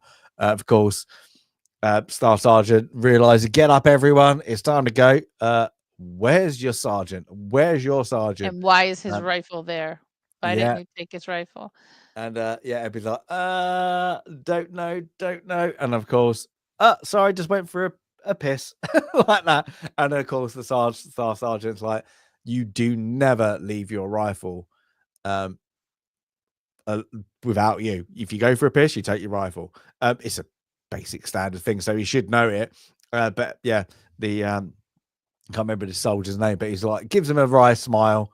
He's finally, he got an out. He had it out. He had it all planned. He's given the money, and he finally as he goes, you're right. I need to come back. I actually do need to come back. So then, now there's a bit there, like when they go gritty, and I think like these bits when they went through like it's not the jungle, but kind of they're making it out like just got a bit too hard saturation for me. Yeah, is it like gritty. Is it supposed to be night vision goggles or something? Yeah, I don't know. It's got like, I know they're supposed to be like playing it's like 4 o'clock, 5 o'clock in the morning or whatever it is, but for the viewer, it just gets a bit too much. Yeah, it's too much, and honestly, I think it's just oversaturation because that tends to be something Joel Schumacher does. Whatever he's over artistic, right? Like whatever the color palette or lighting might be for whatever it is, even if it's the Batman movies, it's just way too oversaturated at times. So it's kind of like a thing that I tend to feel like he does. Oh my God, you're right. The Batman thing. Yes, I didn't even think about that. It's weird because he's in the movies earlier before that. Yeah, before that, like what did I say? What's the vampire one? Forgot. Like I did say earlier. With Kiefer Sutherland. I know. Wait, stop. You said it. Oh my God, what's it called? Oh my gosh, it's gonna annoy me now. Oh, I'm not sure. Okay, forget about it, and it'll come to you. No, that's going to annoy me now. Lost Boys, thank you. Yes. Oh God, but that is like it's a normal palette. Even like St. Elmo's, that's a normal like. That's normal. Yeah, it's just normal. It's like he's found. Oh, this is new. This is a trick. It's like, I didn't know you could turn up the saturation on this, and now he just does it right. Like this is different than Batman. It's more black and white, but it's still that concept of let's just increase the saturation a ton. But this time, I'm guessing there's a filter as well, and then they digitally did it afterwards. Because before that, rough. Like this 1999 to 2000 is when digital cameras. So if this digitally, this is where they probably maybe don't even film, did that color film over the camera, and then digitalized it afterwards, and then had a grain fill because that grain fill isn't natural. That's added. That's post. Definitely post. Like, because it's a weird. Like some of it, I'm like, it's a bit weird, but because they don't do it in the camp, they only do it when they're on training on like maneuvers. It's really weird. It's almost like I feel like they were trying to go for the idea of like war documentaries. How like that's kind of what you see in those, so it would be more grainy on those versus like the newsreel. I was thinking like from that grainy bit, like those newsreels that you see from Vietnam. Actually, Vietnam is more bright, I think like the Korean newsreels. Yeah. Sorry, I don't mean to interrupt, but that's kind of one of my issues with the colors he chose for this one. Like this gray almost fits maybe like what I would expect for World War II. But when I think of like Vietnam, I think of it more colorful given the jungle and just the color of uniforms. It feels like it kind of dulled out the whole, at least as far as you've seen Vietnam in Hollywood. It tends to be a bit more, I don't mean to make it seem like it was some beautiful trip. Obviously, it was something, tough. But just the concept of how Hollywood portrays it, it's always more colorful, I feel like, than this. Because have you two watched the movie Southern Comfort?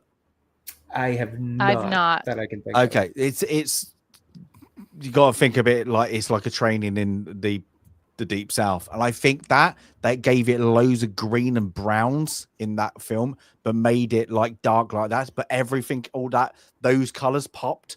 I think because he wanted training in the south. I think that's the reference he didn't want to go, because it would have felt like Southern Comfort. But there's some bits where like what you're saying, like even with the black and white footage of like Vietnam, there's the whites really are sharp. But this, like even this, they're like green or blue. They're like they've got a really like they're like it's not black and white. It's not color. It's oh, I don't get it. And like these scenes, like I just didn't like the color palette. I think he just went, I agree. went, oh, I'm doing something really arty and clever. The contrast, and high contrast. Yeah, I just put me off a little bit. And for the record, obviously this movie isn't in Vietnam, so it's not going to look as, colorful like the jungles there. But I do think it would have been fine to just lean into the natural colors of these wooded areas that they're in, the greens and the browns that you would see in these areas. It just, I don't know. I throughout the movie, I didn't care for the color palette, but this, to me, I agree, is where the grainy effects and everything he was doing with the visuals was way too much. Because it was like it would have been better, like when like Easy Rider, when they have the light flares. If they did more light flares on this bit, if they wanted to make it, because like he's not getting the light come from above because it's not that sunny. Like through the shoot, like just give it some light flares, just do that kind of things. It would have been better, I think, like that, because as you said, it is filmed in Florida, so it should be highly likely. I don't know if they made it all we need, like the light, it was too sunny or whatever, so they've like, and we found that out from Battle Royale, shot in the night day and then turned it into night. Maybe that's what they were trying to do. It's like it was shot in full brightness and then they just did it so it felt like it was in a morning shoot. It's possible too that they didn't have. You're right. Like, it's a director's choice. I just didn't like it. I just thought it was a bit too much. I think visually for the whole movie, I can understand the choices he made. I just didn't like how he did them. Yeah, it makes it for a different movie because it's for the palette for near enough for the whole movie. But there's some bits you just going, oh, they just went a bit too far. They just pushed it up too much. But yeah, it's well, and we'll talk about, hopefully, when we do talk about, when Dunkirk comes up on the wheel, because we talked about it in our war films special. But the difference between an artistic choice that tells the story versus an artistic choice in the story. So Dunkirk, for some people, is a little difficult on if you I say you have to watch it more than once, because the artistic choice is the film, like it permeates the entire film, but it's because that choice tells the story, the way it's broken up into land, sea, air, 1 hour, 1 week, 1 day. So I can respect that kind of choice, but you're right. Like for the lighting here, it doesn't tell the story. It's not a device it doesn't help at all to do this. It doesn't make it more realistic. You could almost argue not. Yeah. Right. You could almost argue not doing it would help to tell it better. Yeah. To be honest, I would have loved to see if there was an unedited version. See what it's just like natural, just the natural. Yeah, just the natural colors. Yeah. Like, like I said, it's not going to match exactly Vietnam. Like, might not get the feel we got from Platoon, for example, or what you see in other movies that has Vietnam, whether it be totally based on it or just portions of it, or even a movie like Tropic Thunder, who has a pretty normal color palette, but as they're trying to recreate a Vietnam-based movie, Tropic Thunder. It's such a funny movie. It's a guilty pleasure. It's a guilty pleasure movie. But even then, without as much like grainy, without the grainy filter or anything like that, they even make the color palette looks right for basic movie to be filmed. Sorry, can I just spot there? How did we get another Tom Cruise reference? Sorry, I'm just going to butt in there. It just keeps happening. We've had 2 or 3 different Mission Impossible conversations today. I just realized he's in Tropic Thunder, isn't he? Yeah. We've had Tropic Thunder. I think that'd be the name if I got it right. Oh my gosh. Oh my god. Yeah, we've had a lot of Tom Cruise. I'm gonna shove Tom my Cruise on the brain today.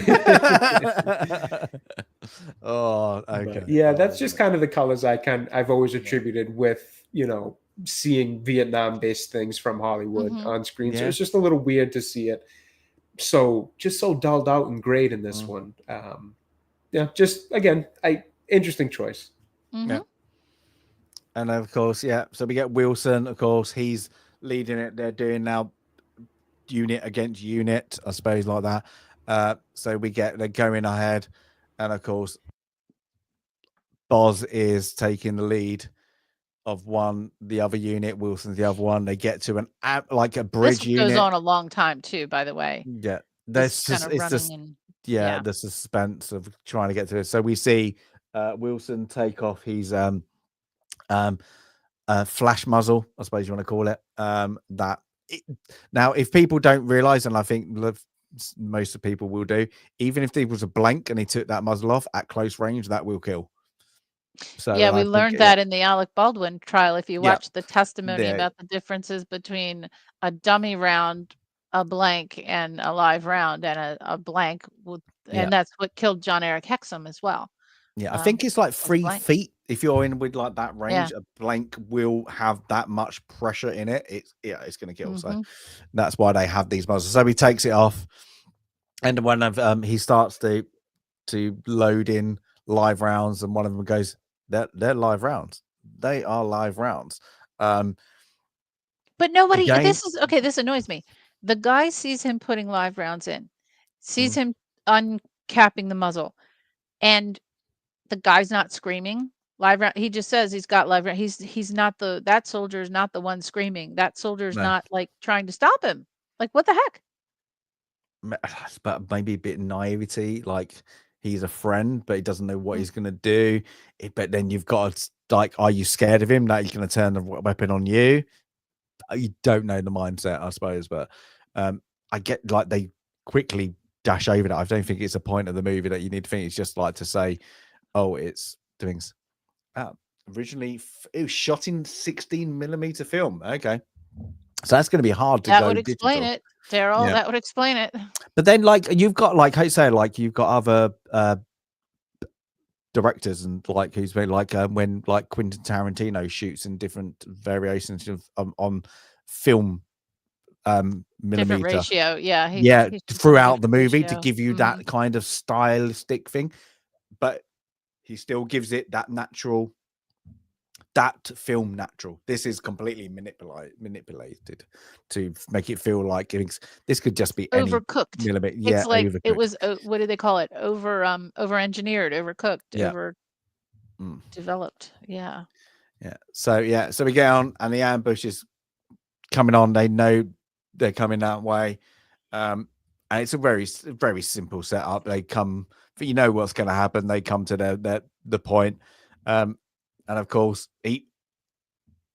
there's live rounds going at him. He's going absolutely mad.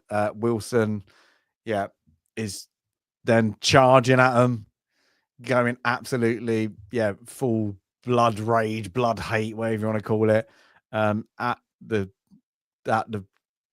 them. And of course, at this point, couldn't really get a good shot, but Boz, has got his rifle near. No, that's funny because he is Oz. He's Oz and Boz.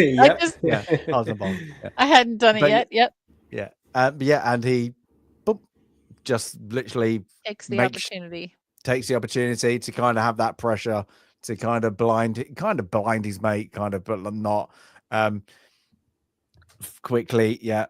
He's like, oh, what did I just do? Because having that close to an eyeball isn't very good.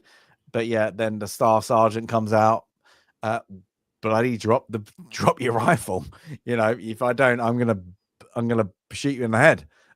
Again, I like it. Like he's acting in this like his little bit. He's very powerful in this. You believe him that he's gonna do it. You know, and he kind of gets the weapon off him.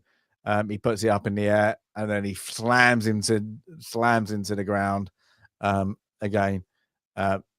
That's really our story of Wilson over. And then, of course, we get the next moment of we see a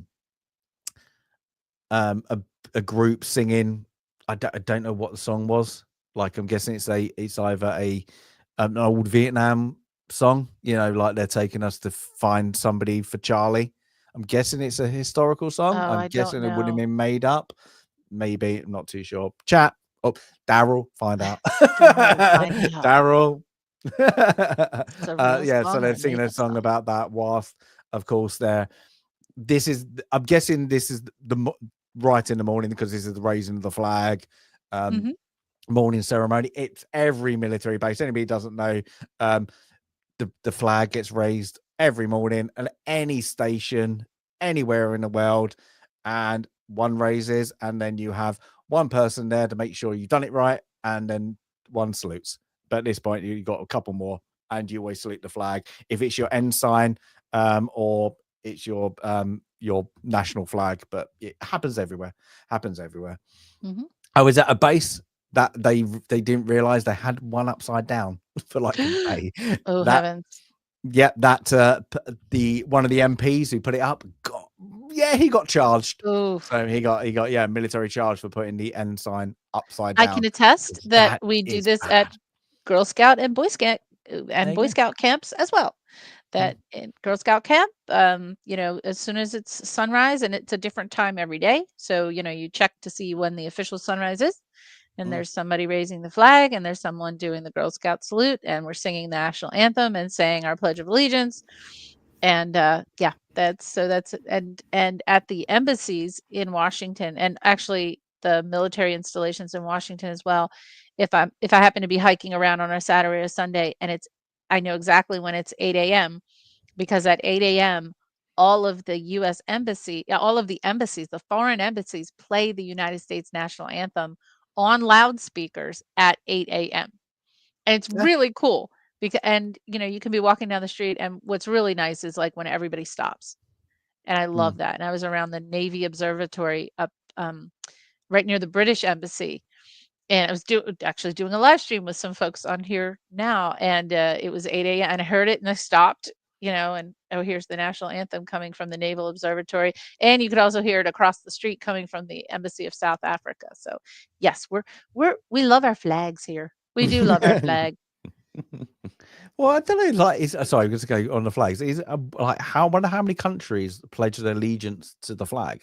Is it just the United States of America? I don't know.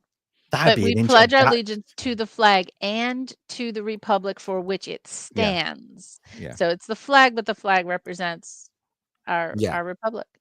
There you go, Daryl. There you go. I've got some good. He's going to be on dynamo speed at the moment, looking through those figures. There's got to be more than one. Okay, now I have to say the very first thing I taught my daughters went to say allegiance when they were 18, both of them 2 years old, 18 months, whatever it was. We would say it in the car every morning, driving to drop them off. And first thing they could say was the whole Pledge of Allegiance. So very proud. Could I get you two to cite it now? I'd have to stand up. I don't have a flag in my. Oh, I do have a flag in my office. Look, I do. See, and Americans, we have a little flag right here. In my office, I have one downstairs. I actually have one on my little kind of basement workshop setup, but I don't have one up here. Well, that's cool. Pledge allegiance to the flag of the United States of America and to the republic for which it stands, one nation under God. We still do say under God, indivisible, with liberty and justice for all. And for the record, my hand was over my heart as she just recited. It's just automatic. When do you start doing that? Because you do it like at school, don't you? Oh God, for us, kindergarten, I think. Or preschool. I didn't go to preschool. I think I went straight to kindergarten. So for me, it was there, but preschool wouldn't surprise me. Anytime you assemble, anytime you assemble is kids, and then you go to college. They don't do it in college classes, but then I worked for the government, so then we were doing it's a thing. Yeah. And then you go to sporting events and they don't say the pledge, but you sing the national anthem. Yeah. But you do that we only do it at a national level. We don't do that. Oh, we do it at kids games. We do it at every game we can. And we like to sing that unsingable anthem because it has the broadest range. That's why it's amazing if a singer can pull it off. That's why they get a standing ovation. Because it goes from the first bar is very low and the middle is very high. That's why the Whitney Houston version during the Super Bowl when we were in the Gulf War, that, look up Whitney Houston, U.S. national anthem. It will make you cry. She nailed it. That woman was amazing. And and it was because we were in the war at the time and it was just unbelievable. I won't put in chat a new poll. What's the best national anthem? If anyone remembers, none of you, Jay, you weren't even born. There we go. But my parents were video gamers right before I was. And I told you, my old auntie, she owned a cabinet company in Baltimore that made the Pac-Man machines and poker machines and all that. So it's kind of in the blood. My parents were gamers and they had that old Atari 2600. And when we got old enough to play it, there was this Olympics game, and it was terrible. It was like swimming and diving, and it was all pixelated and horrible. But the best part of the game was when you chose your country, if they won, it would play the national anthem in that horrible digital, Oh my God, they not did real that music. Barcelona 92 on that was And fun. we actually didn't realize it, but we liked the Russian one. It was actually the Soviet Union, and we didn't know it, but it was and it was a cool anthem. And then the German one, da, da, da, da, da, da, da, da, Modern Germany. Yeah. Anyway, so yes, if anyone out there remembers the good old Atari 2600, there was one called Olympics. Is it just called Olympics? Because I remember Barcelona in 92. Video Olympics. You had to do AB kind of thing. I remember track and field for the Nintendo Entertainment System, but I don't remember that. Was that like you had to go really fast in exactly. Yeah. Oh. And anybody did it properly, you're like, oh my God, it feels like I got it was called Video Olympics. Video Olympics. Video Olympics. Yeah. There it is. And there's the cartridge. Oh my gosh. And it had let's see, it had track and field, it had volleyball. I don't remember volleyball. It had the swimming, the diving.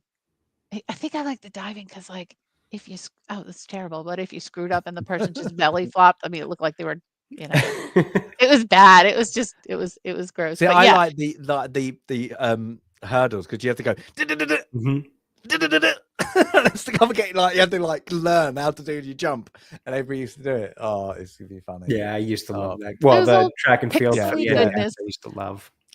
There's some like there are some going completely off topic, but there are some like ones, and you just love you like I said, like that NHL game. I love just literally like that gameplay is brilliant because you just get addicted to it, and that's what like some sometimes you get overcomplicated with games, but yeah, how flags gaming. We've just gone off tangent. I know, but it was all because of the national anthem. But see, as a kid, you could listen to like 26 different national anthems on that Video Olympics. It's called Video Olympics. But yeah, that was fun. So yes, flag ceremony, and then in the evening when the flag is lowered. Now, I think you all call it the last post, but we call it taps. So in the evening when the flag is lowered, then taps is played and the flag is, when I was a kid, there was a big, well, I'm sure like, you never fly a flag at night. And there was only at the White House, the Congress, and certain Fort Knox, there were only like 5 buildings where you could fly a flag on the top at night if it was lit. Now I see them everywhere. So I guess that rule has changed because I see flags flying at night everywhere I go. So I guess there's not an issue with that. I don't know what we play. I think the last post is it's more of a funeral thing. I'm guessing it's a memorial thing. Okay. It's a memorial thing. Yeah, it's like that. So we don't really play. I'm trying to think of any base I've been in that we actually do any music. Don't really. No. Just don't. I'm gonna do a tattoo ceremony on my because we don't because I'm guessing your military bases mostly fly the banner like your national flag, don't they? Yes. We don't. So we do the military ensign. So you do the military, okay. Yeah. So if you're RAF, you get the RAF ensign. We have to go RAF because of course I was, and then you might have next to it like the station banner. But that would be it. You wouldn't, you don't have. Sorry, guys, I'm still going to call it Union flag, Union Jacks on a ship, Union flag. Yeah, you wouldn't really fly. You don't really fly in the military. So, like, because the Union flag, it should be a royal flag because you're part of the. It's still your whatever things you are. Your allegiance isn't to Parliament; it's to royalty. Mm-hmm. So it should be the royal flag that you should have up, not the actual Union flag. So interesting. And AWOL, yes, the national anthem, it would also be the first thing in the morning when you went to school, and then last thing at night when the television stations, when we only had like 10. Instead of love that. And like you used to go, what was it? You used to get that the holding screen. Yeah, and used to have that in the UK, like the God Save the would have been God Save the Queen then. But yeah, that used to things, but then they got rid of it because now everything's 24/7 near enough, isn't it? So yeah, you don't get ours was really cool in Baltimore because the local state, back when TV was, man, we're sounding old Atari, back when TV was like 4 channels instead of hundreds, but it was all local. Like you didn't have national channels. All your channels were Jay, just going to local. tell you, in 10 years, this is what you're going to sound like. I know. But the shows were national, like the news was national, but the programming was local and the TV stations were local affiliates. So at the end of the day, each of the local channels in Baltimore would do their, their national anthem or whatever. But because I live in Baltimore, home of the national anthem, it was always, sometimes it was a live shot of Fort McHenry.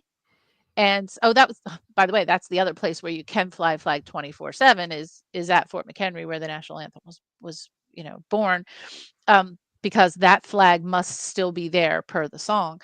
But it would always be like a live shot of Fort McHenry, which is like right across the water from where I live. So that was always cool because I could look out my window and see the same thing that that they were showing on television. So anyway, so sorry to wander down memory lane for old people, but that's what happens when you show a flag. See, we are attached to those flags.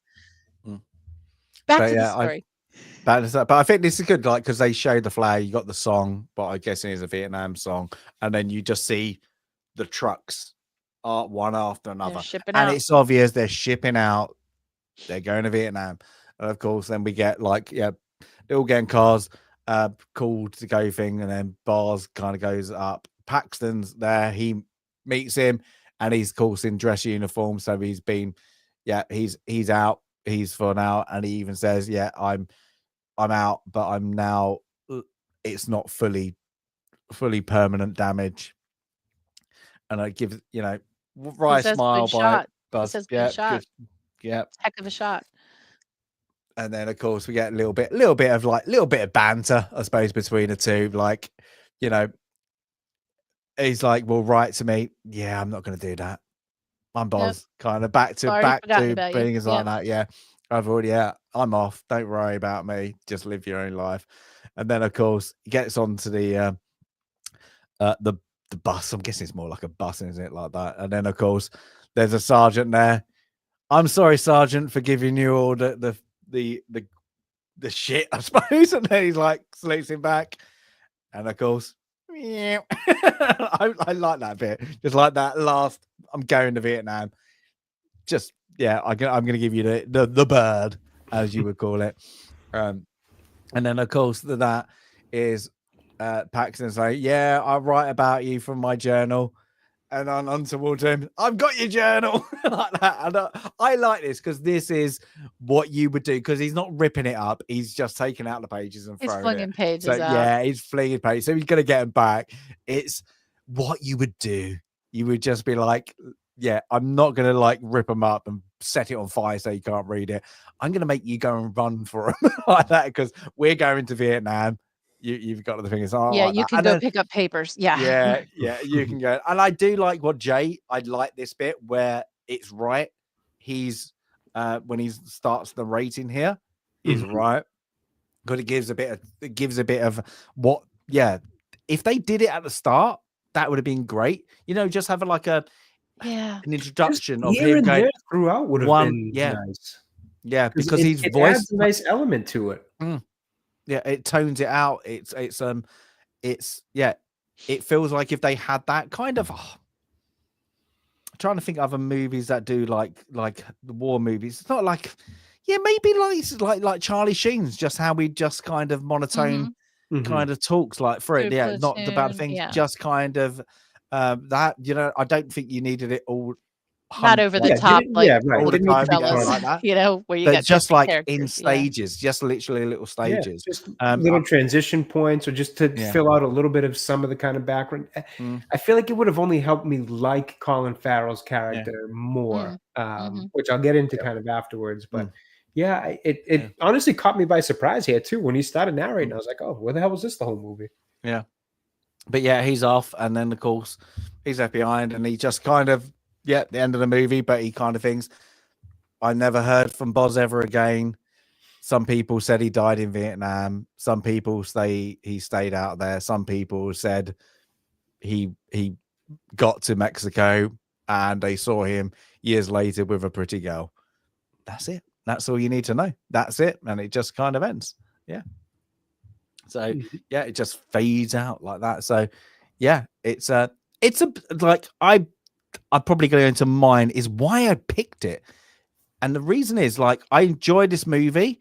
It's not a masterpiece. It's not a masterpiece. But I think it's a good little. I never really had seen a different take on that part of war that you don't see, because even if you go by, well, you see it in the beginning of Full Metal Jacket. Yeah. But you don't know. But then it transcends into war movie as we see it. This one is a war movie, but it's a dramatized about the men going to war, and most of them didn't want to go war. So like for a different take on a Vietnam movie, I like it. It's weird. It's 2000. It's a 2000 because there's not much about that bubble has burst really like that. They had that kind of, and I think we've gone through the movies that we like about that era before. Like they're not doing those kind of war movies now. They're not doing this, at least the dramatized ones. It's more getting into kind of the Black Hawk Down kind of stuff is coming up, isn't it? It's like that where it's all frantic, you know, the American sniper. It's like that. So to go back, but it's odd. It's oddity, but just for like maybe that's why I only got like 5 theaters. But I like this movie because it's different. I like it. I think it's a good little story. Colin Farrell is good in it. Me and Jay will have to score the buttock scene completely different to the movie, of course. But I think it's different. I like it. It's one I would recommend. Would I say you need to watch it multiple times? Not. I think it's quite a nice movie to watch. I think when you watch it, and you did, I was like, that's interesting. That's different. That's it. Would I score it high? No, it's literally a 6. It's a 6 out of 10. And that's because I like the time period. I can see people scoring it lower. I don't think, I don't think there's nothing to hate about it. There's things to dislike because you're like, oh, you could have made it better. But that's the director. That is down to the director, because the acting, when they give acting the ability to act, I think they all do it well. With the staff sergeant, what we said, Colin Farrell, I think he does it, even though his character throughout it is arrogant as hell. And there's some redeeming moments, but he's not done the redeeming qualities of a coming out like you get in other movies where they become the full leader at the end, you know, like, hey, we're all singing, we're gearing up for that. You want to do him. He's still an arsehole even at the end. He's still that character. But you kind of get what he was trying to do throughout his time, I suppose, in basic training. So I like it. I think it's do you know what? I think it's good. And I think Jade said this quite well. It's one that was quite good because, no, like she said, I've never heard of it, but I liked it. Did I love it? No, I didn't. And like she said, that's what's good about your film club, because I would not have ever put it on my list. I didn't even know about it. It would have been a Colin Farrell one. I would have gone, never heard of it, and just skipped over. But she went, but because of film club, it's good you make it. You've made me watch it because I liked it. It was entertaining, and I didn't go, oh, that's the one I didn't like. That's one I didn't like. It was just, oh, that's actually mid-range, a nice one to actually different. And it was a different, she was like, it was so different to a war movie, I suppose, a kind of like it was said, like Full Metal Jacket, a boot camp, or whatever you want to call the movies that we've seen before. It's just different. So it was good to see, oh, that's different. That's different movie, if you get that. So that's why I'm not going to score it high. It's literally a low 6 at least. If I have to go by the director, how he's directed it, it's terrible. I think the director really did it bad. I think he's been up by some good performances, by sometimes good dialogue, sometimes bad, but the directing, I just didn't like it. I must say, if I go by that, it's going to be like a 4. It'd be for the directing. For Colin Farrell's buttocks, you're gonna have to give it a 10 out of 10, aren't you, Sandy? Of course. But yeah, I was surprised with that scene. I was like, I didn't remember that being that full, that graphic. Yeah, I was like, okay, we're gonna go there. I always think it's interesting to hear men's reactions to male nudity in film. He's got a good when it's female nudity. Oh well, it's just there. But I say I got disappointed because she blatantly had fake boobs, and I was like, that's not time period. I don't think in 71 you wouldn't have thought so for a stripper. And then I was like, you know what? Give it to Colin. He's like, and he's 20. That's why he got, at this point, he was known as the ladies' man. So he admits it himself. He got around a lot.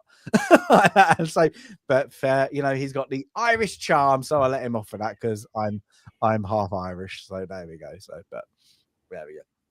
But who's going to take it first then? Because that's my pick of why I did pick it. I like it, and it's weird that it's a.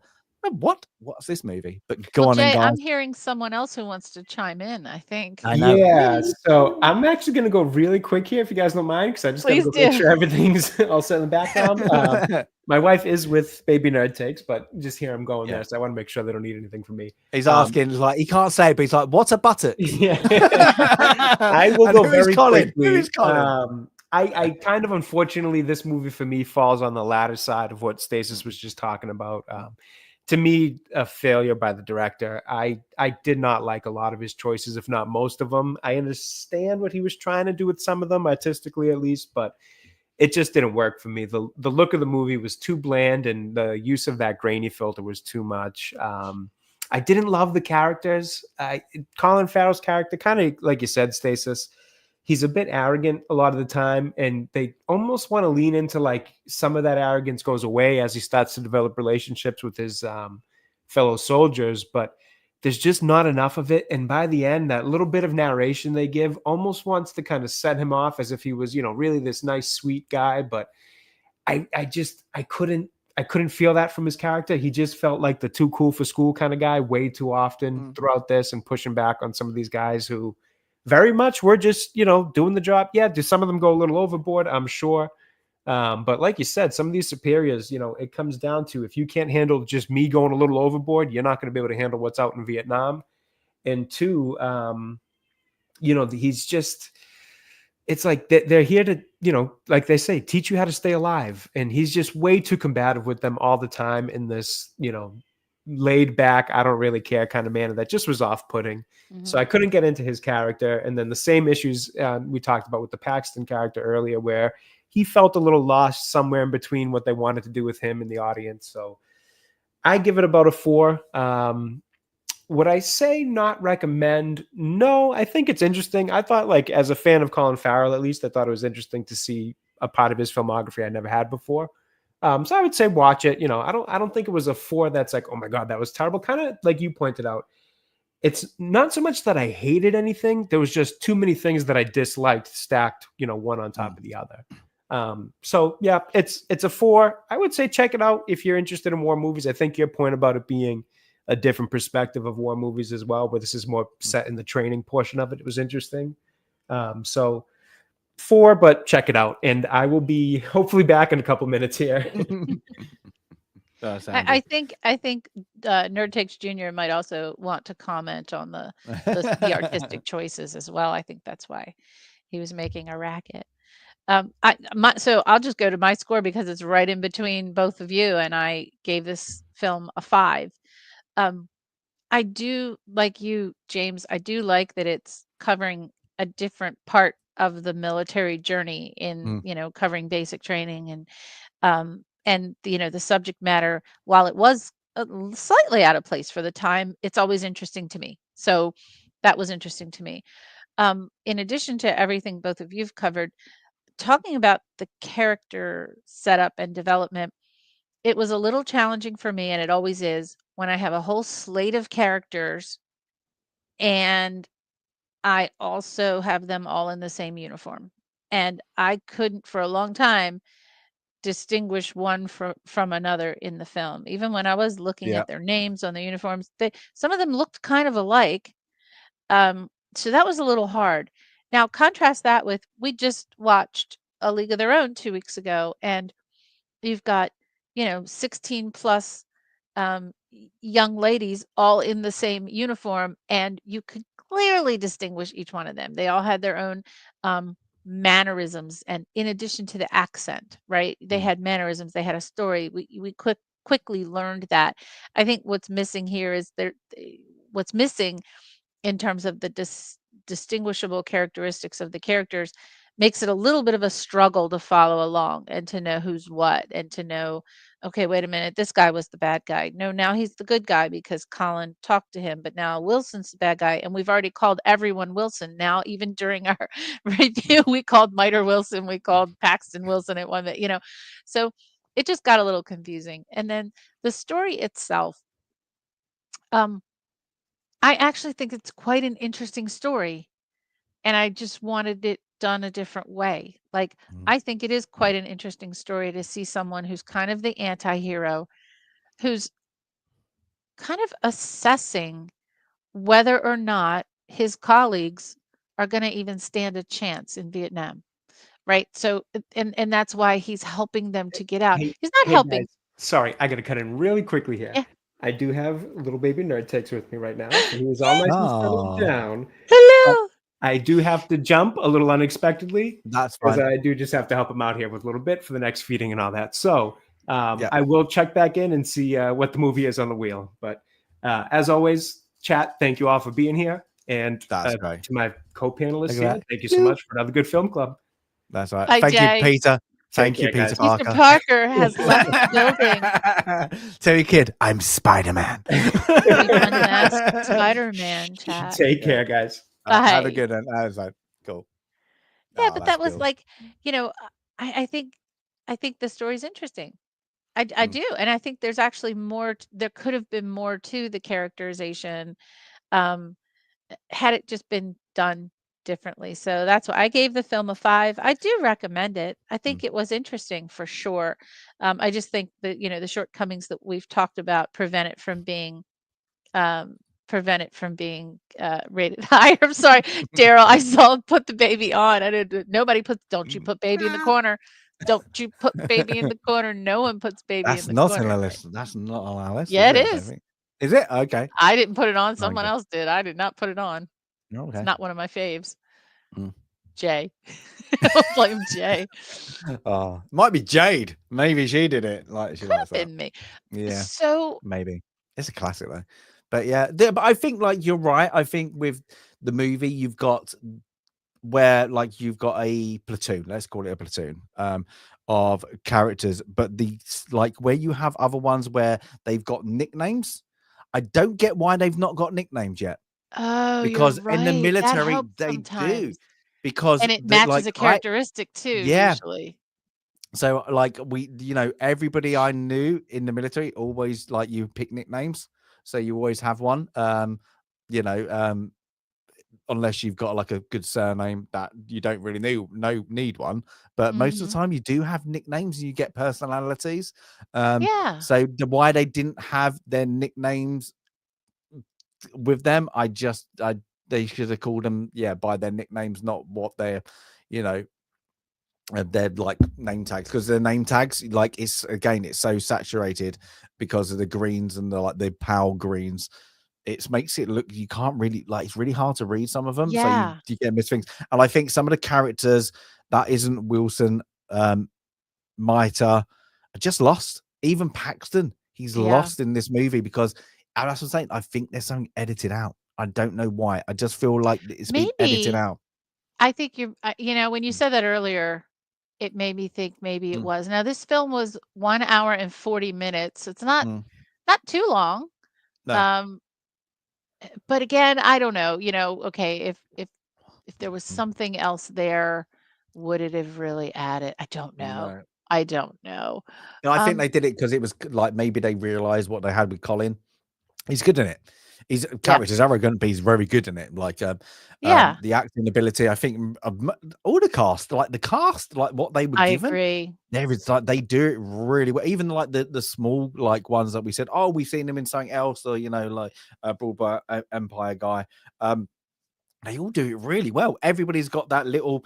You've got like a page of dialogue. You deliver the lines really well. But yeah, like it seems like nobody knows this movie because 80% said no, they didn't know it. So end the poll, right?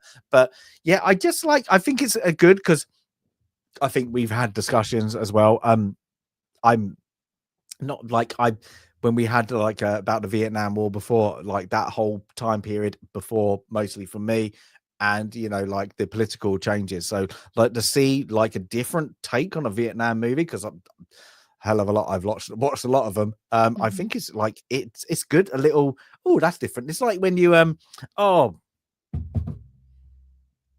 Amityville, when you watch that, completely different to a Civil War movie. Andersonville. Andersonville. Now, Amityville's the horror, sorry. But so that is a completely different take. But I like that take because it's not what you're expecting. So I like those when you're like, they're not just going to go fall into a different, like the same run of a war movie, a battle. They're gearing up for a battle, and they're all gonna because they could have done this move, like they could have done this, sped it right up. They could have been like the takes that didn't have to be in there, made it a 40-minute, and then gone into Vietnam, and then you could have the Vietnam one. But yeah, I suppose we're like what 10 million budget. They're going to keep it like boot camp, and I like that. I think you don't see that often where they're just going to go, no, we're just doing the boot camp. That's it, like that. So I give it. But I agree, it's the beauty of Film Club. I wouldn't have even known about this film if you hadn't put it on the wheel. Yeah, we go. So it's like was it dinner for two or whatever? Dinner for one. There we go. Never heard of it. So, but that's wasn't it sweet? You all agreed it was very sweet. Yeah. So now we hopefully we might have an issue because I'm going to do the wheel. Jay, well, let me. Jay might come. I had an idea. I had a crazy idea. Is it good or bad? Well, there's one category we didn't when we added those new crazy categories. There's one category that that you actually just alluded to a few minutes ago, and I had a crazy idea last week. Oh, what's that going then? Partner pick. Partner pick. Oh, Jade would pick one, Mrs. Nerd Takes would pick one, and Mr. Q could pick one.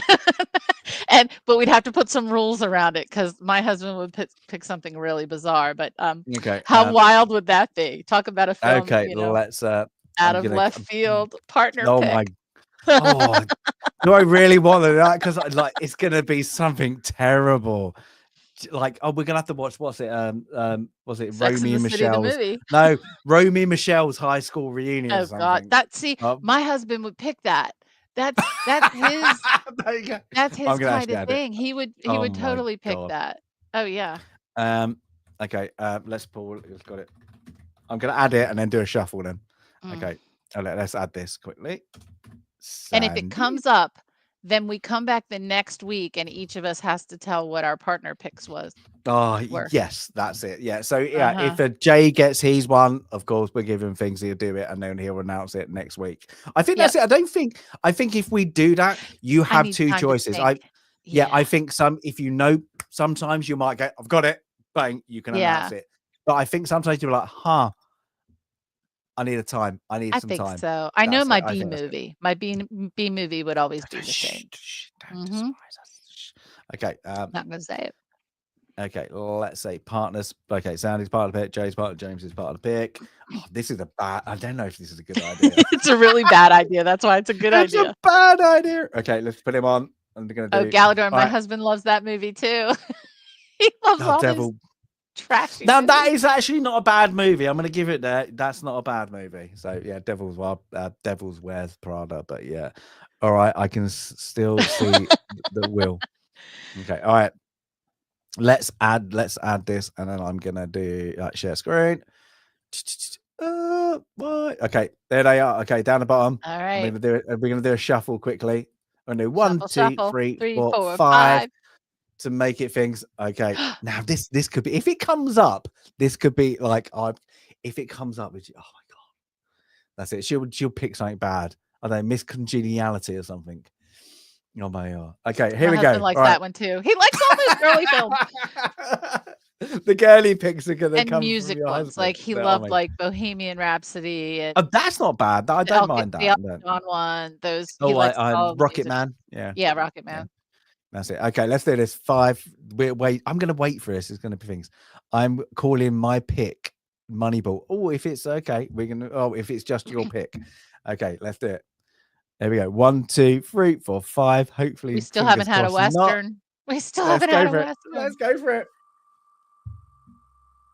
Or a comedy, like a comedy. We had Ghostbusters. We need a comedy. What is it going to be? Especially after Trainspotting. Oh, okay. Ooh, it's happened. It has happened. James, it's mine. Oh my gosh, film. It happened. Oh, out of 310 choices. Wow. Oh. Chat, what do you think? Do you need time to think? No, I think I've got it. Yeah. Oh, it's out of 2 now. Oh no, hold it. Let's remove and that. it can be on the wheel, right? It doesn't have to not be on the wheel. I know that's a triple negative, but yeah, it doesn't have to be. It can be on the wheel. Oh, but I might say something cheesy. It's action, isn't it? Cheesy. Oh, there's out 2 Is now. Wesley Snipes in it? Is it cheesy? That kind of cheesy? Because I'm thinking because it's out. Oh no, it's out of 2 actors. Because it's either Sly or we've got to do an Arnie. I'm all for that. Yeah, those are your classics. Those are the OGs, right? Oh, it's out of 2. Okay, I'm gonna put it in chat. Oh, should I put it in chat? Chat, do you want to decide? Because they get to decide on another one. Oh, okay. Yeah, dude. Yeah, the creeping. But that's okay. You can.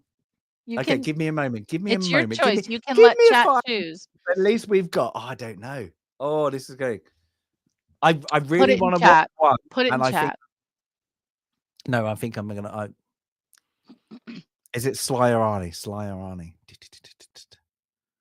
Did we go proper cheese or proper good? I'm thinking cheese. Cheese can be good. All right, I've got it. I'm gonna do it. I'm doing it. I know what it is. I'm gonna get the poster and not tell you. Please. Okay. Well, you have the poster, so it can't be that bad. Well, you mean the video? Okay. The video. You had a poster. I was gonna. Oh my god, that'd be great if I just. Anyway, I just got it really there. Good. Okay, let me just say. Okay, but next one is Sandy's pick. Is your Trainspotting. Trainspotting. And I'm doing the audiobook right now, which is it began slightly difficult because the narrator is proper Scottish. He is proper Edinburgh hard Scottish, and it was. Why did they do that? That's a bit like like more authentic. Like, is it the writer? Well, that's where the film takes place. Yeah. No, but I was saying, was it the writer? Was he like, Oh, I don't know, but it's not the writer. It's a different. But what I did was I usually increase the speed by 25% to get through books quicker. I decreased the speed by 25% for this one, and it's perfect. And now I can understand him. So the book is really good. The book is different.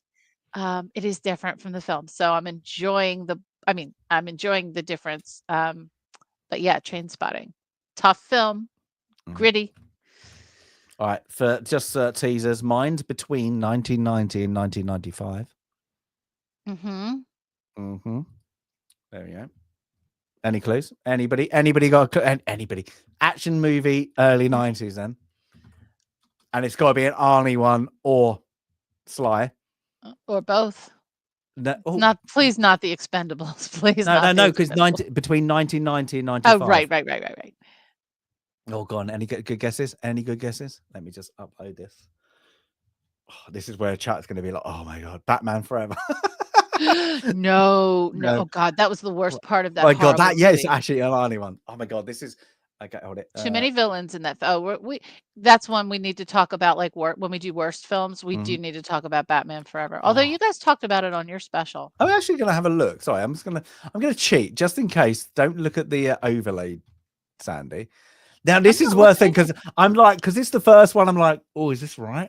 And I think it is. Sorry, I'm just going to quickly look at what I put on as my top film actions at the time. Okay, done. Oh, that's right. Yeah. What did you put in your action review? Oh, okay. Well, I put Top Gun, Battle Royale, El Mariachi, Gladiator, Die Hard, Leon, First Blood, Bullet in the Head, Warrior, The Killer. I have got other things. You got the Transporter, Desperado, Con Air, The Rock, Hunt for Red October. Ooh, so that's on the list. Oh, so good. That's on the list. And I say like Leon is on the list. Oh, so I might leave Leon because it is great. Oh, I've never seen no, I'm thinking. Yeah. Oh, I know. And I'm thinking, no, do I do? Oh, no, let's go. Okay. So, chat, this is amazing. Like, this was an amazing idea for you to add this because look at the torture. Look at the torture that it's causing here. This is awesome just to watch. I've got it. Is anybody going to have a guess except for the last action hero? No. Okay. I'm doing it. What do you think? Sandy, what do you think? Sly or Arnie? Who did I pick? I prefer Sly over Arnie any day. Okay. But here we're gonna go. Arnie's films are good, bad, so bad they're good. I'm doing it. I've picked it. All right. It's good. Drum roll. I'm not even gonna announce it. I'm just gonna put it up. So guys, here we go. Oh. Wait, I said Wesley Snipes. I said when you came up and you said cheesy, I said, does it have Wesley Snipes? Chat, rewind this video to see me say, is Wesley Snipes in this film?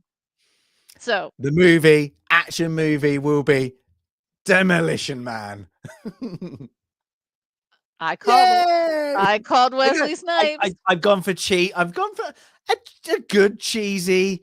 No, yeah, there we go. And the first introduction of Sandra Bullock, I believe, as well. Is it? Yeah, I think so. I think this is one of her things like that. I haven't seen it in ages. There you go. Always good. So we got that. David Verse just laughed. It's not bad. It's not bad. There we go. But yeah, so it's solid. It's solid. There we go. Okay, I'm entertained by Stallone and Snipes. I am, and that's what a movie should do. It should entertain. Doesn't always have to be artistic. Doesn't always have to be, earth-shattering. And I think this one's. I think this one's good because it's got quite a good talking points because of what they believe the world was going to be. And I think it starts off in 1996 with the fires in Los Angeles, and then I think then it's way back, isn't it? It's like the current it's current year, like it's not, but it is like that. And Demolition Man, we're going there. Awesome. We're doing that. I'm excited. A little bit of cheese, a little bit of funniness. Why not? That's what a film called. But I think this, good one. So there we go. The chat, and it wasn't.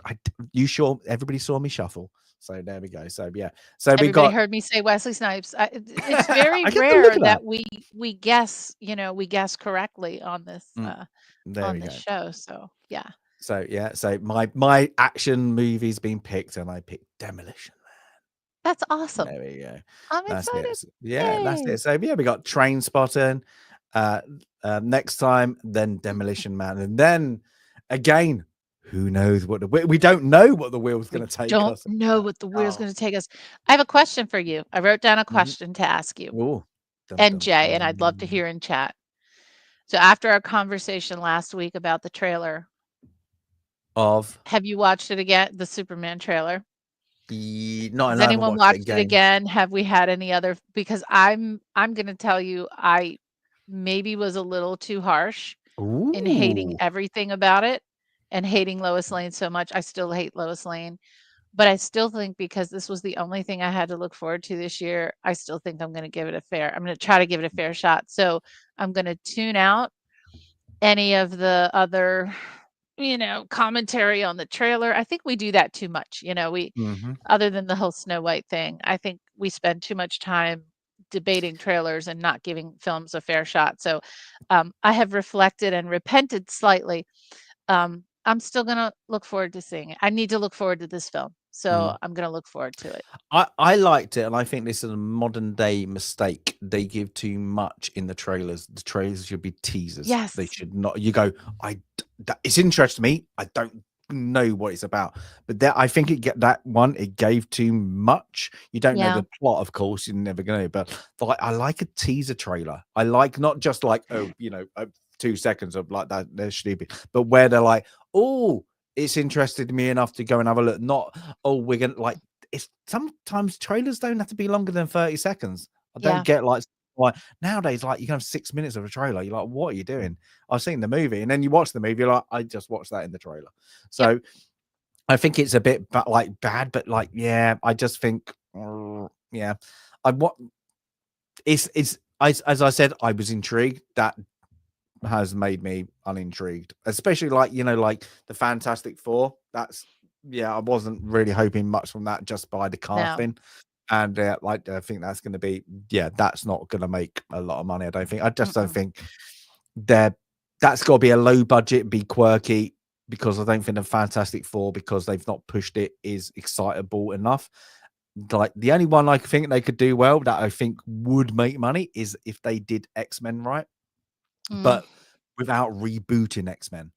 Don't do the Xavier's Men again. Just literally do it from a different X-Men's point of view, and then kind of do a triangle into the universe. But Superman, unfortunately, it's gritted teeth. And every once in a while, I look at this list again of what's yet to come, and I get sad. But then something always jumps out, and I'm very angry. Right. So the other one I will look forward to, actually, and I keep forgetting, is the next week is the Karate Kid film. So I have to hurry up. The Karate Kid Legends with Jackie Chan. Jackie Chan. So I have to hurry up and finish Cobra Kai. So don't anybody tell me I haven't seen this last part of the last season. I don't think it's a follow on, is it? I think it's a separate. It's a separate, but I still want to see. Yeah. I still want to finish. Watch the last Cobra Kai. Come on. I don't have time. I work, believe it or not, I work a lot of crazy hours. I do. It's really, really crazy. They're half an hours, aren't they? Like even that, I think they're like really quick. I come home and then I play video games. That happens. I have to go do things in video games once in a while. But and then there's the anger sets in with Jurassic Park Rebirth. Blah. That's not bad. Yeah, Curiosity up to about, but How to Train Your Dragon and. But then, I saw. I must say, I didn't mind the How to Train, the new trailer. I didn't mind it. I don't. I don't mind it. I don't know what to think. I still don't. Yeah, I don't get why it's a live action. I don't get that. If you're going to pick one, why do I don't get that one? It's just milking how popular it was. It's just milking. It is. But then we haven't got any new ideas, so we're just milking old idea. Whatever. We'll talk about that. So August 1st, talk about milking old ideas. The Naked Gun. Oh, I forgot. And Liam Neeson is going to play the Leslie Nielsen. Maybe because they have the same initials. If that was it, I don't get it.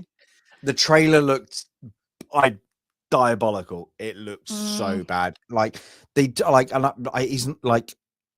There's comedy timing. I think we said this a lot. You get Leslie Nielsen was the master. Yeah, it's just that little subtle comedy. Stop. Now I'm going to deliver the line. I don't think he's got it, and he's an actor. He's not a comedic actor. He's not done it. No. Like you need somebody who's like done that stage work of like being able to like them like you have them comedians that did work and they just go on stage and then they don't say anything and then people just laugh their head off because they go they're funny just because you're a funny person. I don't just a look, a gesture, the way they play off each other, timing, that whole deadpan. Like I think I've said before, I think deadpan comedy is the funniest. Like the straight man, it's hardest to be the straight man next to the knucklehead, and that's why I think like some comedy duos always work so well. But look at like Blackadder. We've always mentioned about he's straight. He plays it straight. That's it, and he's funny. Absolutely, he's not goofy. He's not Mr. Bean in Blackadder. He's not. That's Baldrick. That's the Prince Regent. That's the Darling. That's Melchett. They're all being funny. He's just there. He's there in the moment, which makes it, hilarious. But then I look at this list, and I think I tell you every time I look at this list, I see something else that shocks and surprises me, and I'm like, why on earth is this here? There's so many there's movies they just like reboot or they shoot. Even like things like Colin Farrell's been on too, like Fright Night, great original. Why make a second? It was good, but it was not that popular. And then the remake of Total Recall, completely different version. Like it's just like, okay, they're watchable, but then you're gonna go back to the original. Then they're like, I've never known. Have you ever known anybody who's gone, I like the reboot more than the original? Battlestar Galactica. And I don't agree. But many people say the new one is better than the old one. But you're right. I like the older one. I've started. I'm way. I know you have. I'm glad. I know. I actually weight them evenly, but I understand. And there are some people who think some of the Star Treks are better than the original. You know, that's the whole. But that's, you know, those are in a different category. Yeah, like Star Trek is different because they're completely different time zones. Exactly. Galactica, they're different enough not to be. That's hard because I would. Are they separate entities? Do you know what? I would class them. They're the same, but they're not because it feels like they're two different time periods. What I'm on about a reboot is when they go to do the same try the carbon copy and they do it again, and then people go, oh, I like the same thing. But yeah, Galactica, they're so different, aren't they? How they are different, and that's great for conversation, right? It makes that's a good work of art. They put care into it. But when I look at this list and I say, always something jumps out to me and I say, oh my God, I didn't know they were doing that. So last week I said, oh my God, do you believe they're making another Spinal Tap, which is just horrendous. This week, another one popped on that I said, oh my gosh, there's another one. Did you know there's another Predator film coming out? Predator Badlands? Yes. I saw I did not. where they're doing a crossbreed kind of thing onto it. I don't know what the story is. It looks awful. It just looks. Why? I don't get Again, it. Like I'm not. Okay, was it the Predators fouled when they made him like was it a cure for autism or ADHD or something like that? Wasn't it? Something. It was like the brain thing. That's why they were doing it. They had the one on the planet. I think it was there was the Predators and then the Predator. That was awful. And I was just like, then they did all like the Alien versus Predator, all that versus bullshit. And I'm like, it's just like, what are you doing? Then you can't go to that movie and go, oh, that's a good bit of writing. Because if you look at the original Predator and even Predator 2, then they just go into like this junk monster movies. They don't go into like a storytelling like that. Like Predator has got so much. That was going to be my other pick, by the way. Oh, okay. Yeah. So but that's got so much depth into it, and then even Predator 2, they change it and make it into LA, but they've got like a story of the people around it. Then they just go into the other ones. It's just like it's a monster movie. You're just watching a monster movie. So that's it. Like I've not watched the one set in the 18th century or 17th century in America. I've not. No, I have not either. No, just like people said, it's but like I want to watch. I want to watch something good. So like, just like waste my time. But I don't get it. Like it's just again, it's a franchise. Like, but who are watching this? Like, no, it's no creativity. It's like, it's things. It's like I watched talking about Predator Alien. I watched that. Is it Alien Romulus or something? Romulus, yeah. It's like. It had a good start. And I must say that the movie had a good start. I could see where they're going.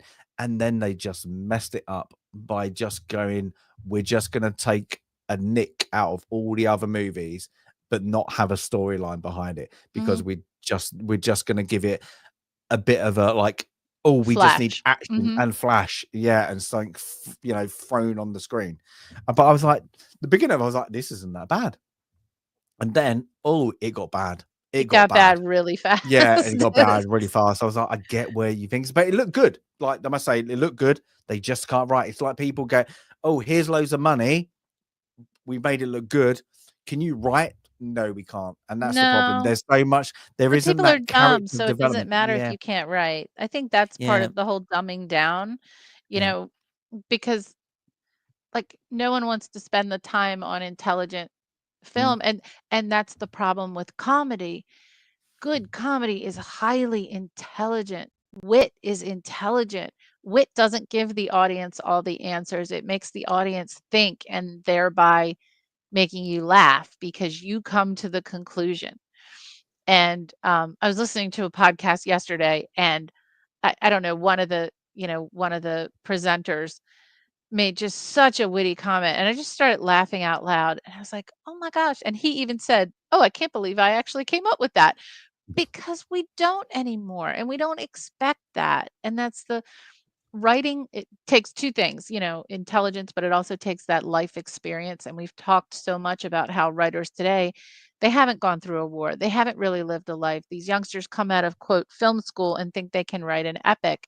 And you have, a J.R.R. Tolkien who fought in World War I. You have people who had life experiences, Hemingway, although I don't like Hemingway, but, you had Hemingway, you had F. Scott Fitzgerald, you had, all these writers who lived a life and had something to say. And then you got this garbage today. So, yeah, lack of creativity, lack of intelligence. They want us dumbed down. They just want to, churn out, as you said, milking every ounce of every piece of intellectual property that is out there, not create anything new. It's just like anything, like it's not even IP, like established IPs. Like I've got it on the list there, like on the just below you on my right hand side, The Color Purple. Why did they make a remake of The Color Purple? Oh my God! Exactly. Like I don't know anybody's watched it, and everybody everybody was like, why? And it's like that. It's just there, and it's like, and I say like Gladiator 2. Why? Just because people like that's like there's movies there that like are just done, and I'm just looking like that, like the Thing 2. What kind of back? I know they did a reboot of it, but like you're not going to make the Thing 2, are you? And there's just like there's some movies like don't need a reboot, don't need to be rehashed. They're just sat alone, and it works. It just boom, it's just there. But yeah, well, like we said last week or 2 weeks ago with A League of Their Own, and then they made that horrible television series. Let's pretend that horrible television series never existed. Yeah, because A League of Their Own is just fun, and just let it be. Just let it. But that's it. Like I think, like okay, it's a good movie, and I think people will like it. But I don't think it's one like when you pull out the characters and introduce new ones, they've got to be hit the mark. But when you start to like the modern day ideology into it, people just go, "Oh, that's not the movie. That's not what I loved about the movie." I'm here to be educated. I'm here to be not entertained, please. Yeah, and that's the thing is like now you've got even to certain points like Alien Romulus, like they're just like, oh, you put that bit of dialogue in just to kind of quote modern day. Why did you do that? We're set in space 3,000 years in the future, and you get all that. And I would say, like, I'm going to say it for Star Wars. They didn't realize it's supposed to be a galaxy far, far away. Far away. Why are you giving me Earth? I don't want to go Earth. Most people, no, when they're giving us Tatooine every single time. They're giving us a desert planet every single time. But that's it. Like you go to with sci-fi lovers, and you go for why you like sci-fi. Do you know why? Because sometimes it just gets me away with what I'm seeing all day on Earth. Yeah. Why? When you introduce that, you can just go away like that. And it's like like, and we've said it like Firefly. They did it really well. Of like said in the future, it's fun. We're still Earth.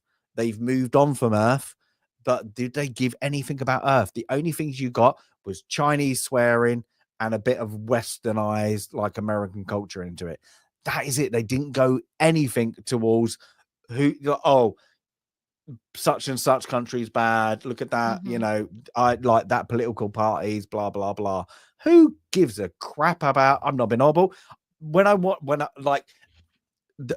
they introduce in anything sci-fi, red or blue political parties, that's me turned off.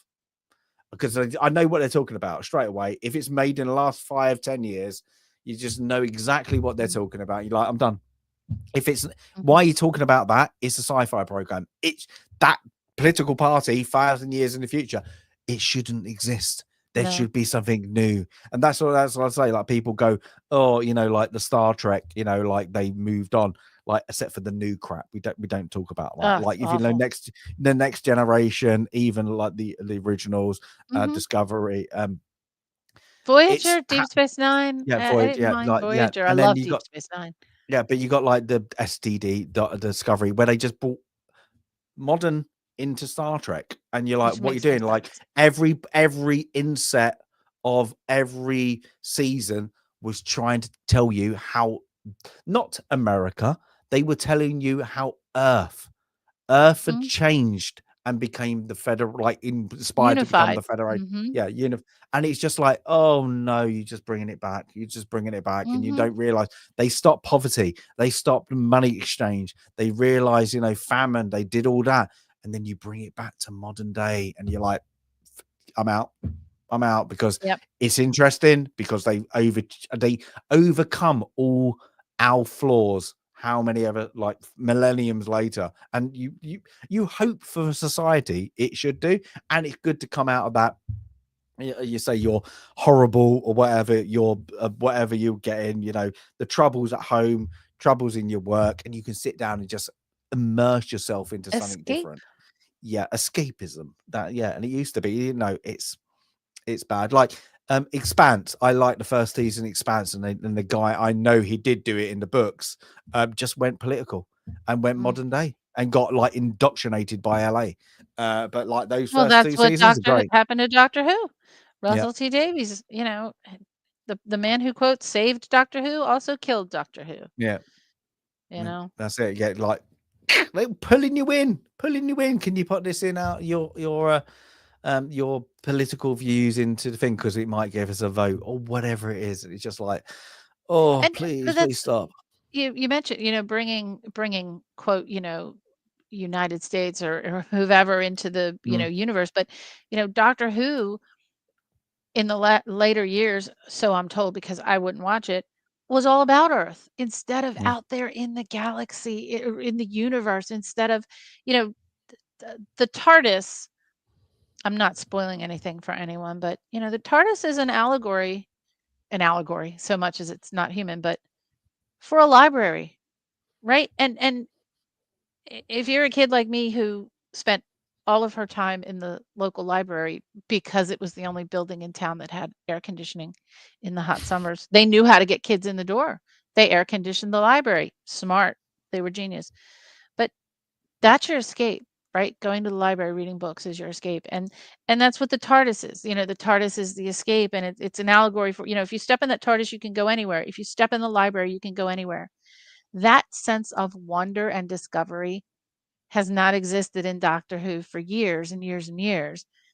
And that's so sad because that show was such a gift to the world, not just, I know you British own it and did it well, but when it quote came to America, and I had watched the old ones, on our public television station. I got to see the Tom Baker and not Paul McGann, Sylvester McCoy.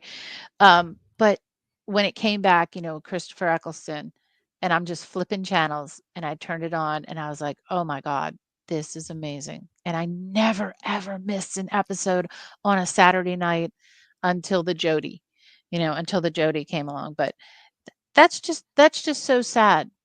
Because that's what sci-fi, I'm sorry, we've gone on a rant about sci-fi and fantasy, but that is the epitome of sci-fi and fantasy. I just like hearing the theme as a kid. Yes. And I'm sorry, I didn't know it as a kid, because I'm here in the United States, and but wow, something to look forward to and see something amazing and interesting, and no creativity left. And on that note, we've totally depressed ourselves. No. But that's it. But I think that's the whole thing, is like when they go for the writing script, they want to have that idea, not the idea of the show, but their own idea of what modern is, to give that message across. and not just sit down and just write a cool script. That's a bit cheesy. It's like Doctor Who, especially, it's always been cheesy. Not like when I'm not a Doctor Who fan. I never. But when I put it on and it's always on, I used to like what? Oh, this is a good episode. I like this. I would go. Oh, you know what? I'm not fixated enough to go and binge watch some of the other ones. But when I watch them, they're interesting. But like any sci-fi now, they have too much of that, their own message. The message. Look, can you just give a script? Can you just literally go, you know what? I've got this weird idea, and this is how I'm going to write the dialogue and write the action. And let us have fun. And that's it. Get to A to B and make it sense. And that's it. But they don't. There's like a point in time when they go, but we need to interject this now. And then you just go, oh, I just forgot why, that's it. And it's like, even like to things, I'm not one who's spouting like everybody should be given the opportunity to write, direct, act. I think that should be right. But when you interject somebody who is the wrong cast member, the wrong director, and it's blatantly a choice because it's a quota choice, a tick the box. Wrong. Yeah. And there's like, if you want to do that, like you have to have the mindset, especially with actors, is have the writers the mindset to actually go, you know what, if you want to do that, I've got a wicked idea, and how we can have that person around the centric character or as going to bring him in and make him cool, not just going insert, because as soon as you do that, they make it out like, hi viewers, you're all dumb. You're all dumb, and just give us our money. And they are starting to realize through time, you know what? We're actually more clever than you. The only difference is if you got a 200 million and a studio behind you. That's your difference. And the banks, in a lot of cases, it's the banks that set these rules, these woke quotas. But that's what I say with AI. You're looking at what AI can do now, like starting to develop.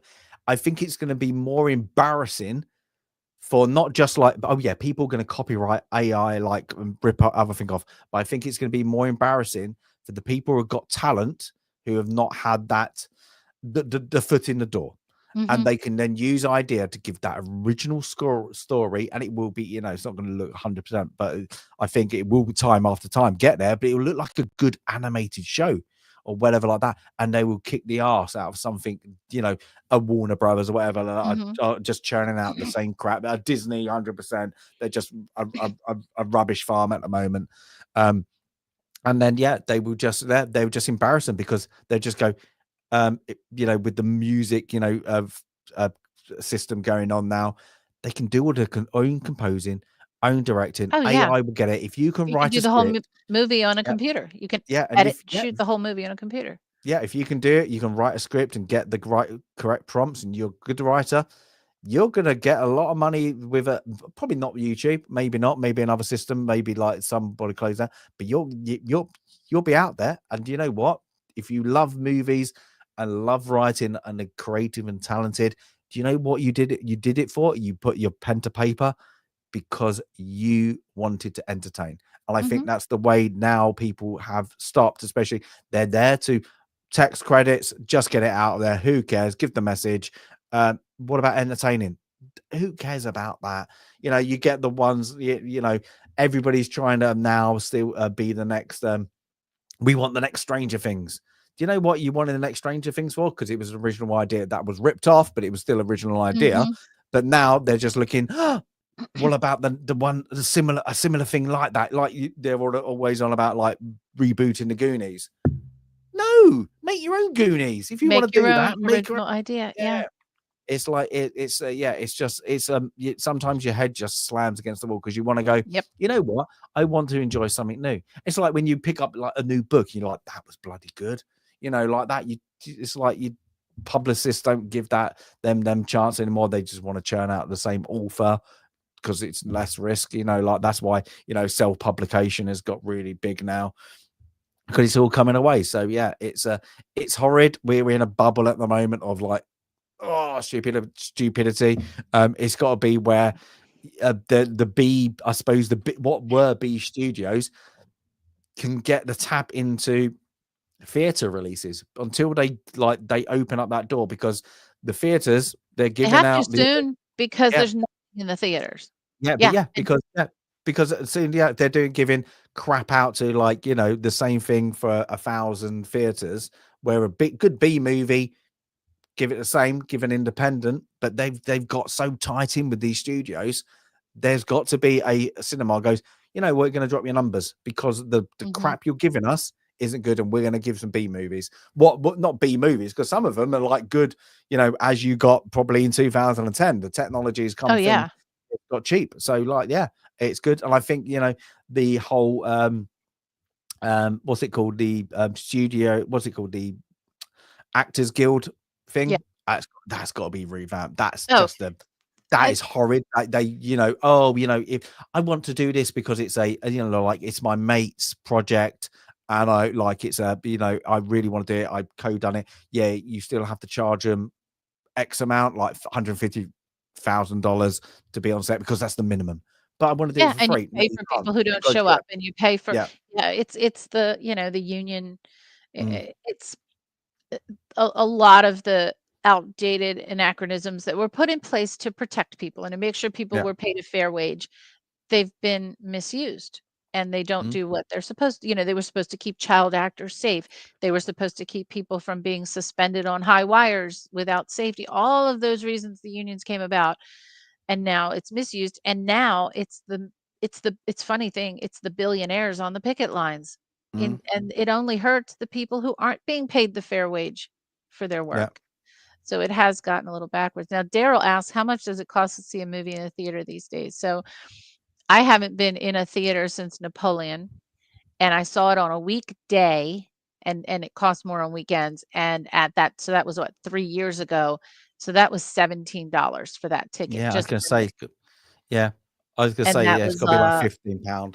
Another, you know, $5 for a bottle of water, and $5 for $10 for nacho. I do like the nachos at this theater with the jalapeno. So yeah, I had nachos and jalapenos, so that was $10. So 15 plus 17, you know, that's $32. But that's the thing. It's like, it was like, we took the kid to we watched Bluey on the cinema, and it was like ridiculous. Okay, it's like, it wasn't that expensive. But then I was like, you know what? I want a Pepsi. I got a medium Pepsi. It was like £8. Like a little. Glad you said Pepsi instead of Coke. Yeah, Pepsi, and I was like, what? And then Jay was like, how much? And I was like, yeah, I know. And that's it. Like, that's the thing, is they made all that fun. Like, unfortunately, like, yeah, they need to up it. They've had this same lot of cinemas. There's only a few. They've had the same process since like the 90s. Yeah. And they need to make it an experience. They need to make it a show before you watch the movie. And they're not having, you know, teenage staff and then just let them ticket, go in, you know, here's your popcorn. But it's not an experience. They need to make it more glossy. They need to think, because that's the only way they're going to get people back. Because at the moment, it's like, why do I like? Well, one thing I do hate, and I think with, you got, like, most people are really busy. Like, the world's got fast, unfortunately, and it's given a lot of people less time to do stuff.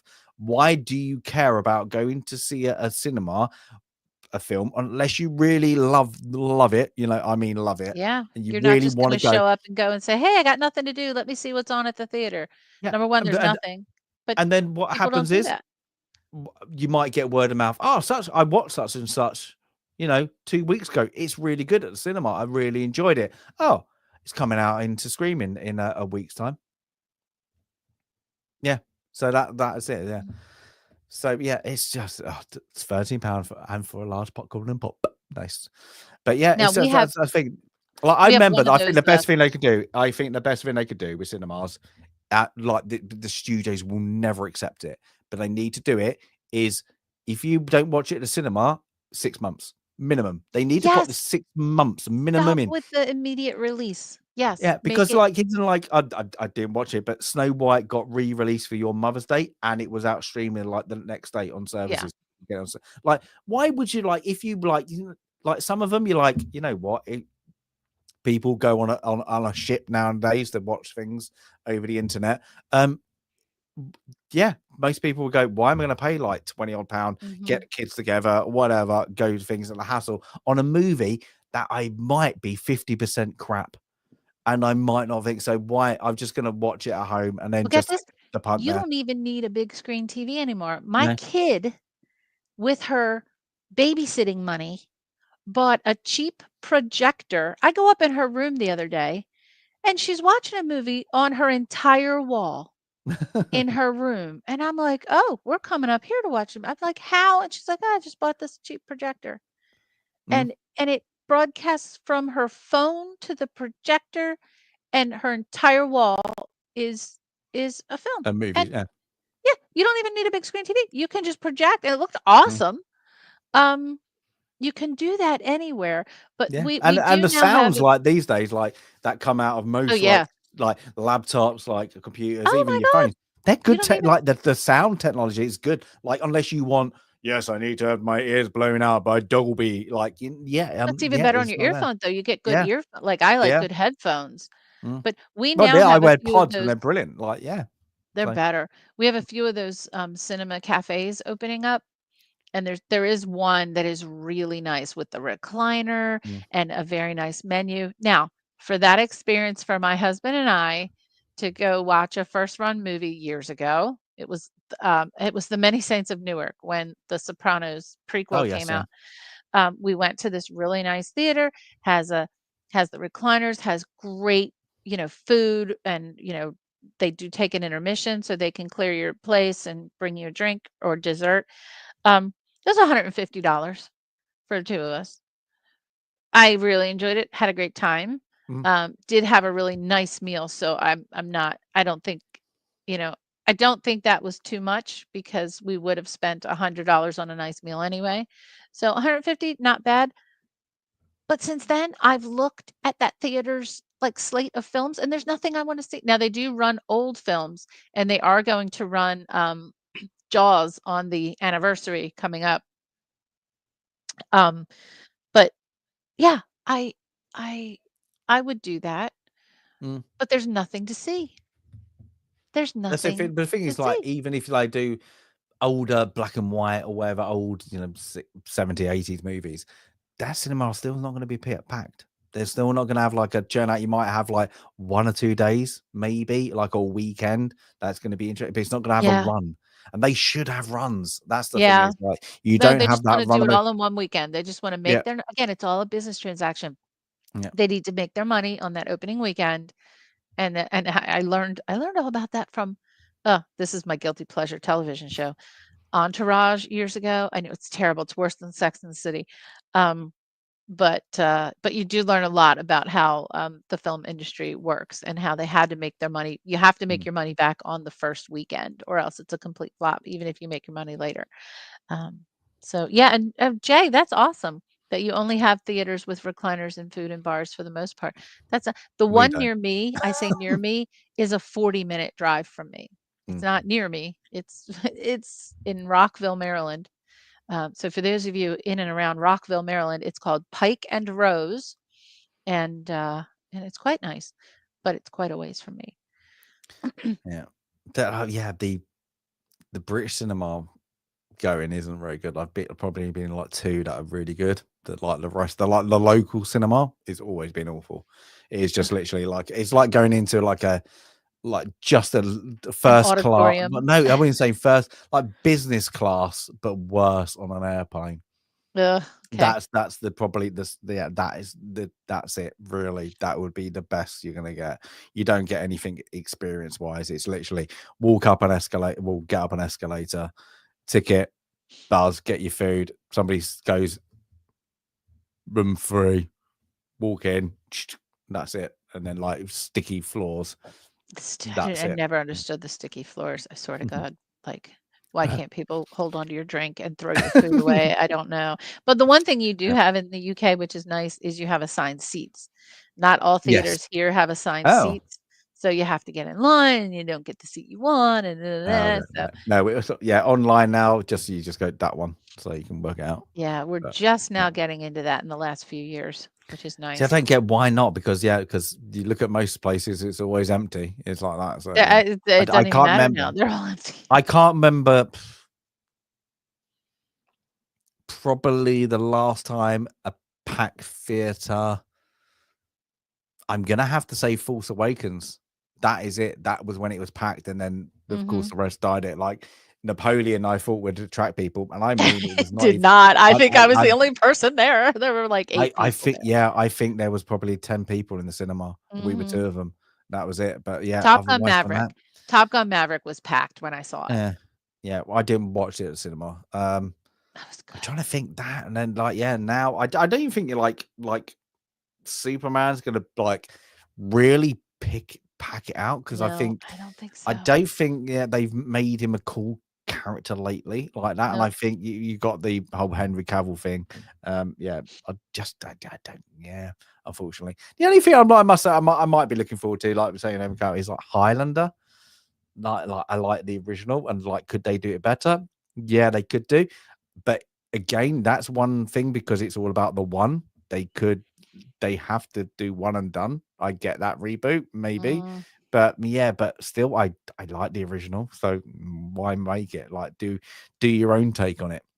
I don't. I don't want that one touched. It's my favorite. Like, what got me into sci-fi fantasy: Battlestar Galactica number 1, Highlander number 2. Those are like my top 2, and then Babylon 5 after that, and a couple of other things. But yeah, don't mess with. I just want to put my hands over my ears and go, I can't hear you. I can't see you. Yeah, it's always when you get the next reboot, you're like, oh, that's it. And then they've never got like ones you go, oh, that sounds interesting. What could that be about? And then then they just don't pump the money or whatever into it, or have faith in it, and they just churn out, the crap. And it's like the whole thing about,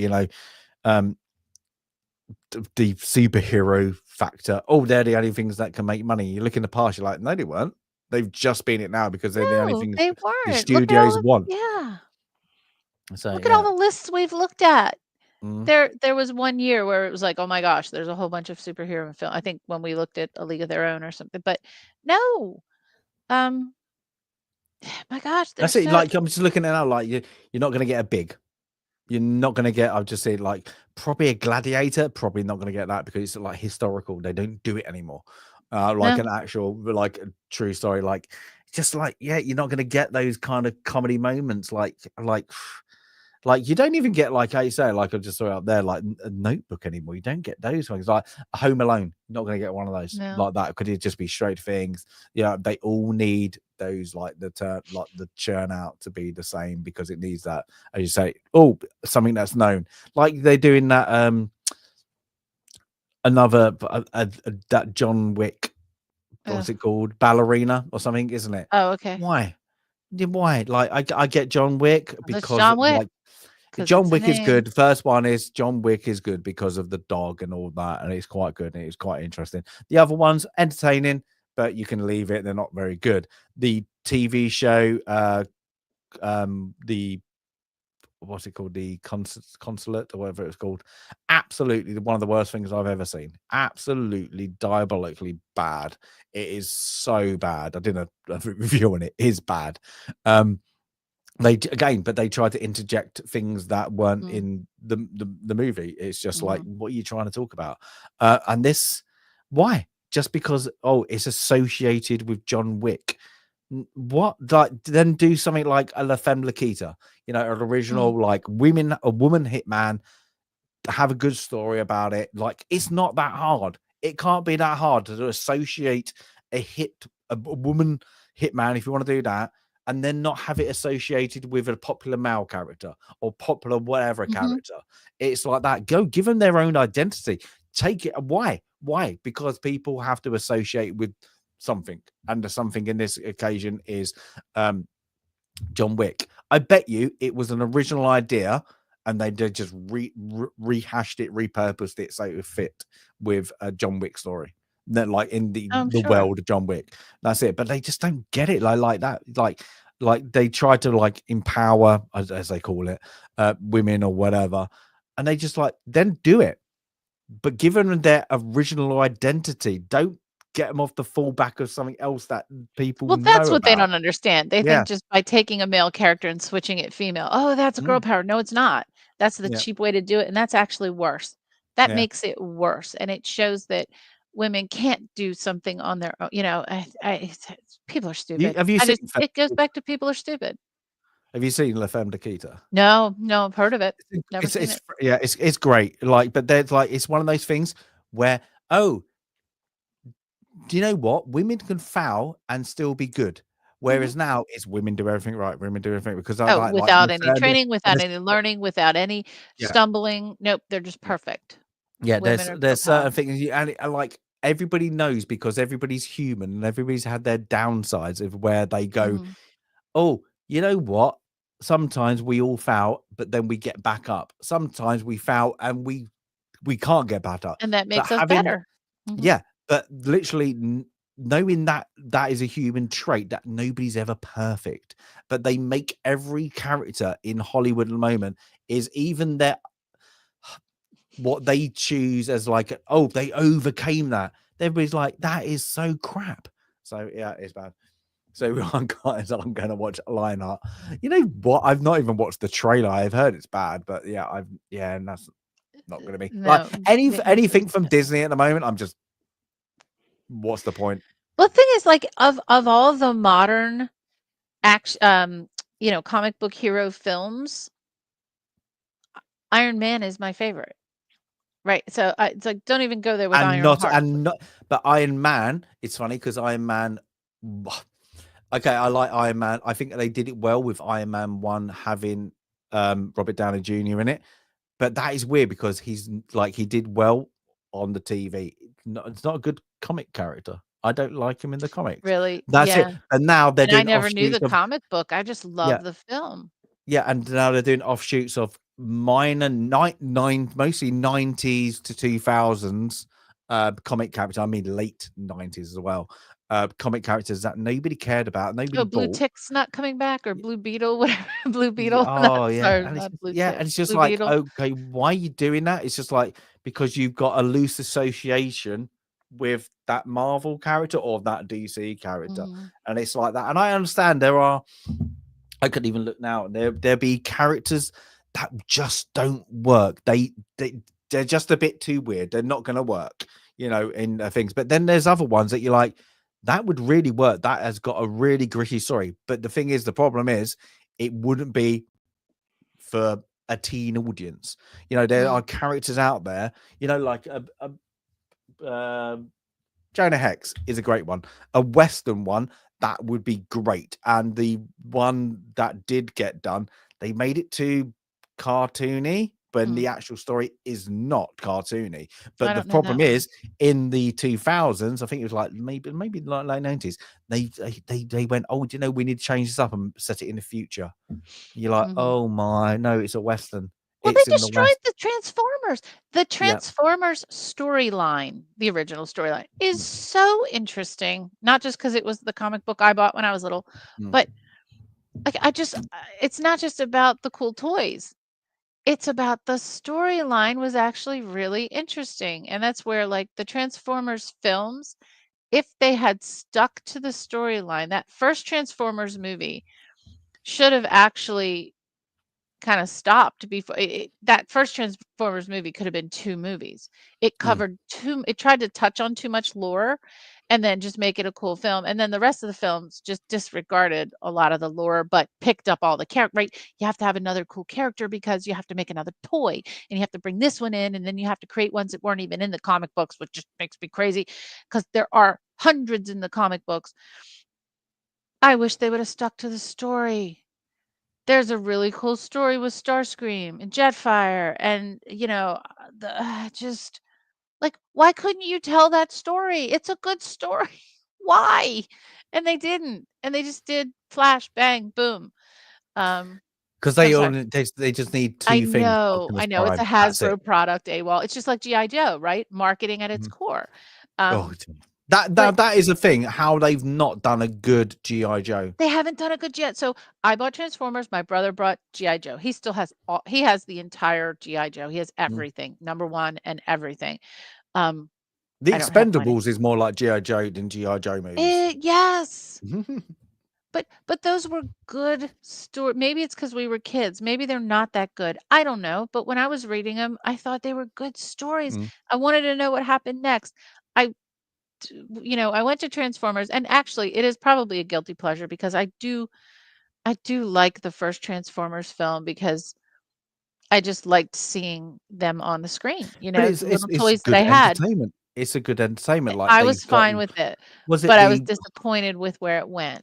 Yeah, but then they get into like what's it called, The Last Night, is it, or The whatever it's Last called? Night, yeah, and You just get very confused where the story's going. You like even they like had all what's the it, The Dark material Side of the there. Moon? You The just get what is going on. material I don't. was Yeah, there. and you just get like, oh, I don't know where I'm looking at, and then it just gets a bit messy of like you're just running around with a bunch of humans like, and they're like sidekicks. There we go again. Yep, bring it to Earth, but, make it human. There's a lot of Transformer story that doesn't occur on Earth.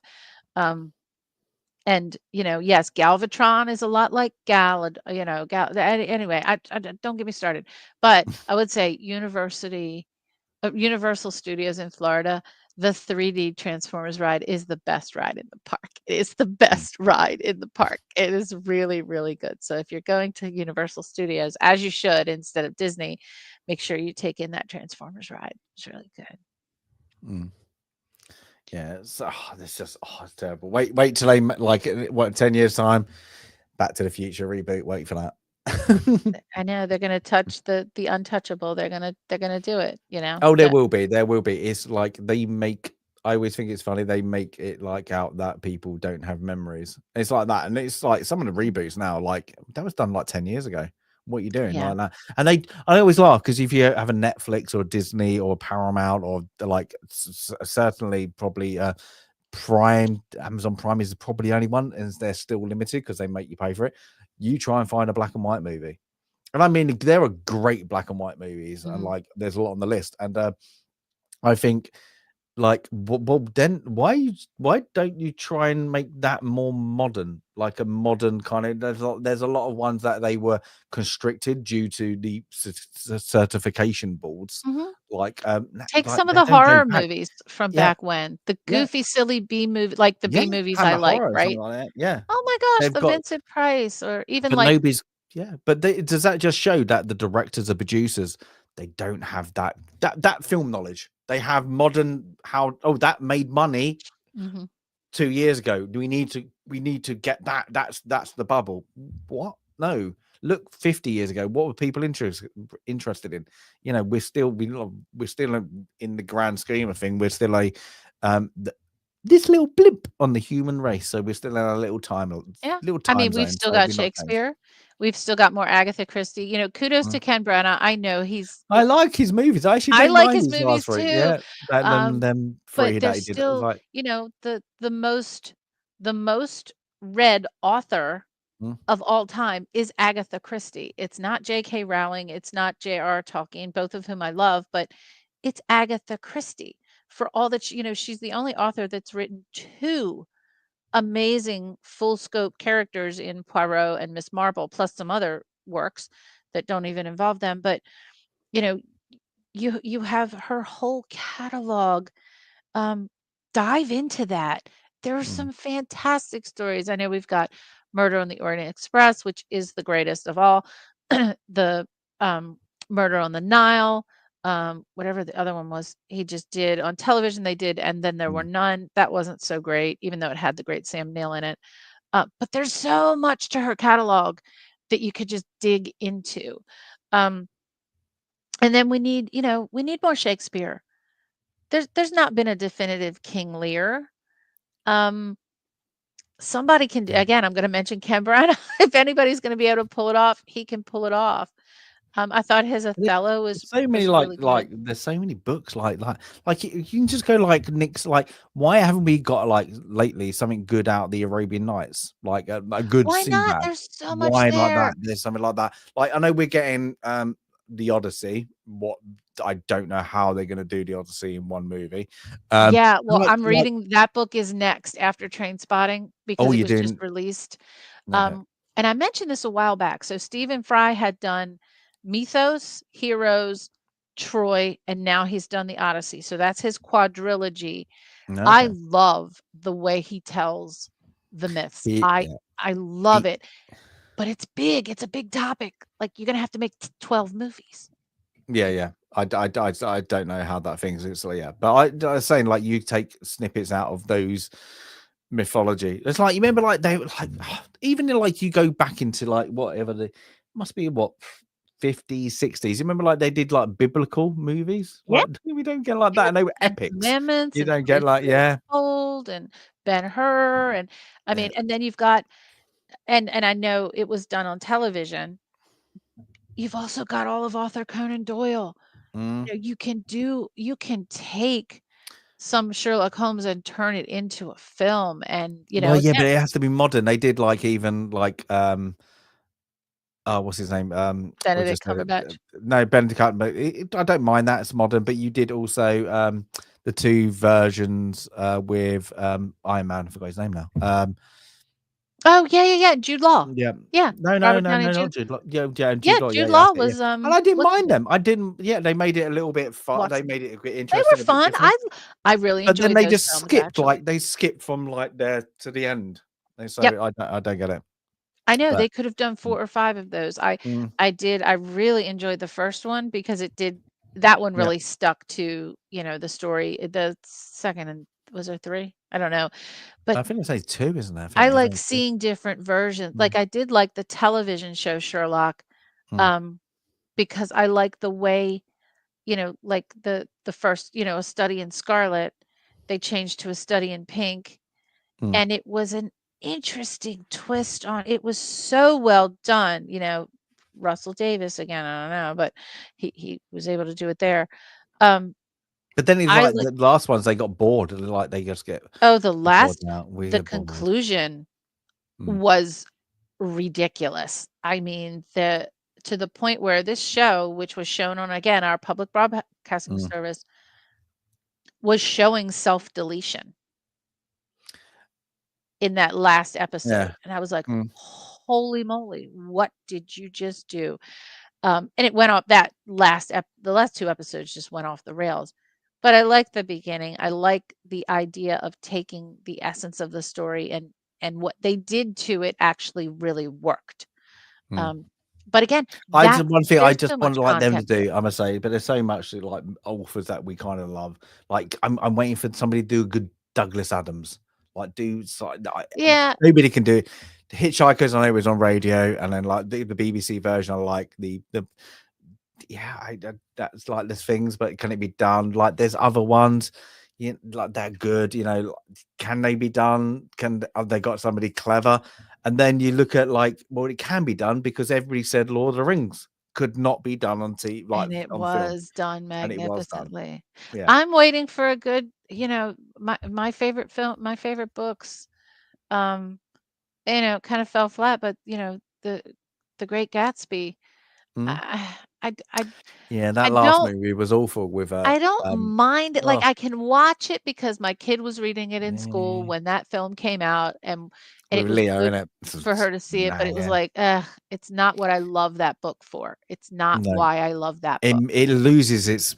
It loses the essence of the book. But then, like you don't get. I always say, I think it's on your list as well. And I'm not going to diss the movie. Is the Gothic the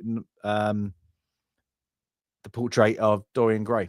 Oh, the Picture of Dorian Gray. Yeah. Yeah. So but there's the new movie, awful, and I think because they lose the Gothic, the Gothic element of it, and I think sometimes, like, you've got that the written Gothic, like, where your brain goes into that world differently, like that, and it's same like they're like.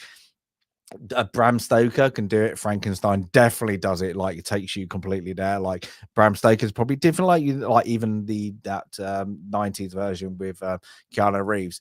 It's good, but it's not Bram Stoker. It's not. No, it's not. It's like some kind of cinematographic, whatever. It doesn't get you the chills that when you kind of doesn't. Kind of Gothic. But you're right, when you're reading, you're reading Dracula or reading, you're right. Frankenstein, it's just it's a book that is so kind of disrespected, I think, in a way, But then because but like that, Kenneth Branagh, I don't mind his version. I don't either. Except Kenneth Branagh, we're getting back to Kenneth Branagh now. Except that was the time period, I do believe, someone will correct me in chat, when he and Helena Bonham Carter were doing their thing and he was cheating on Emma Thompson. I didn't like that. So anywho, but I know I don't mind that. I think that the story is amazing. Again, so I think what we can say about Sir Ken is he does appreciate literature. And he wants to do justice by the authors, whether it's Shakespeare or Agatha Christie. I think that's important to him, and I really respect that. Can't wait to see what he's doing now. I wonder what he's doing next, because it's been a while. Maybe that's something to look forward to. Like, what is Sir Ken? See, I always think he needs to join. Like, I like his movies, but I don't think he's a great director.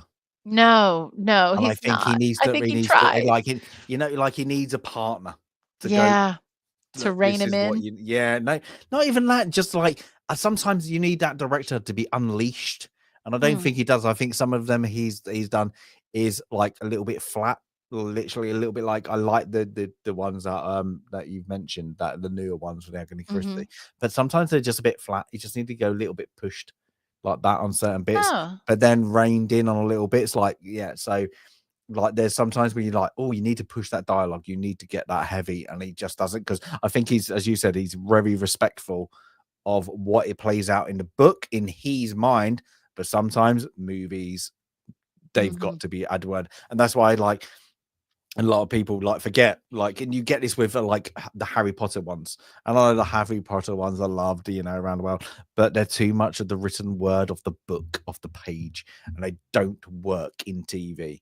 They needed somebody who is a better screenplay writer to kind of get that.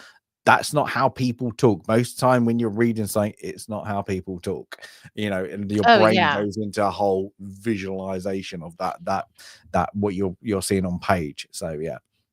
Well, interestingly enough, Ken Branagh's next project is called Mayday, and it's about Lieutenant Troy Brennan's reconnaissance mission over Soviet territory. So we're in the 80s. Goes awry, forcing him to crash land and survive in the Russian wilderness while evading capture or rescue. Starring, Ryan Reynolds and Kenneth Branagh. Okay, anyhow, but that's his next project. How do you put those two together? You kind of just go, Shakespeare and Goofball together. Hey, what are you gonna do? Schwarzenegger in Macbeth. Oh my goodness. Oh my god, yeah, that is actually, yeah. Do you not seen it? No, I'm terrified. The Last Action Hero, I'm sure. Yeah. Oh yeah, Last Action Hero. No, but he does at the beginning of the movie. He plays. Oh my god, he does as a joke, doesn't he? Yes, yes. And it would make, in that beautiful given accent. That'd be funny, yeah. But they're like I think he did I think for me his best work was Henry V, because you've heard me say it's on the wheel a million times, that film and what he captured there. But anyway, wow, we've gone way off the track. We've gone from Tigerland to Henry V, as we should. There you go. There we go. But I do need to go, because I've got to go to I've got to go to a Land of Thomas the Tank Engine tomorrow. Yay! Thomas Lands. Oh yes, with I've got my kid's nearly 4, so a 4-year-old, a 5-year-old, and a 2-year-old. I think, and a 1.5-year-old will be there. So that's oh my god, that's gonna be a blast.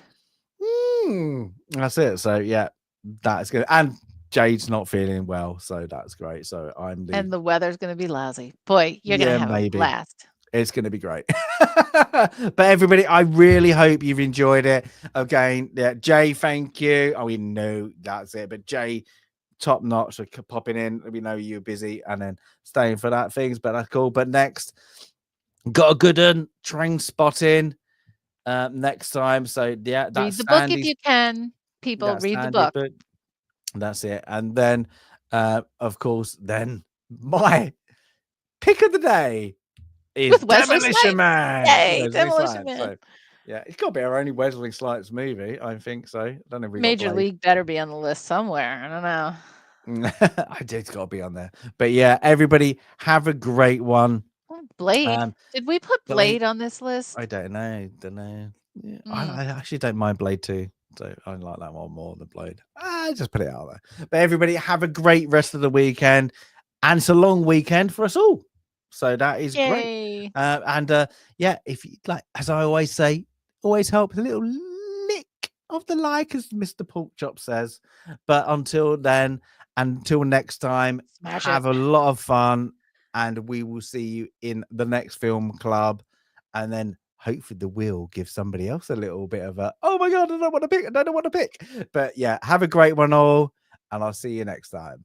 Bye everyone. For now. Thanks, Jay. Bye.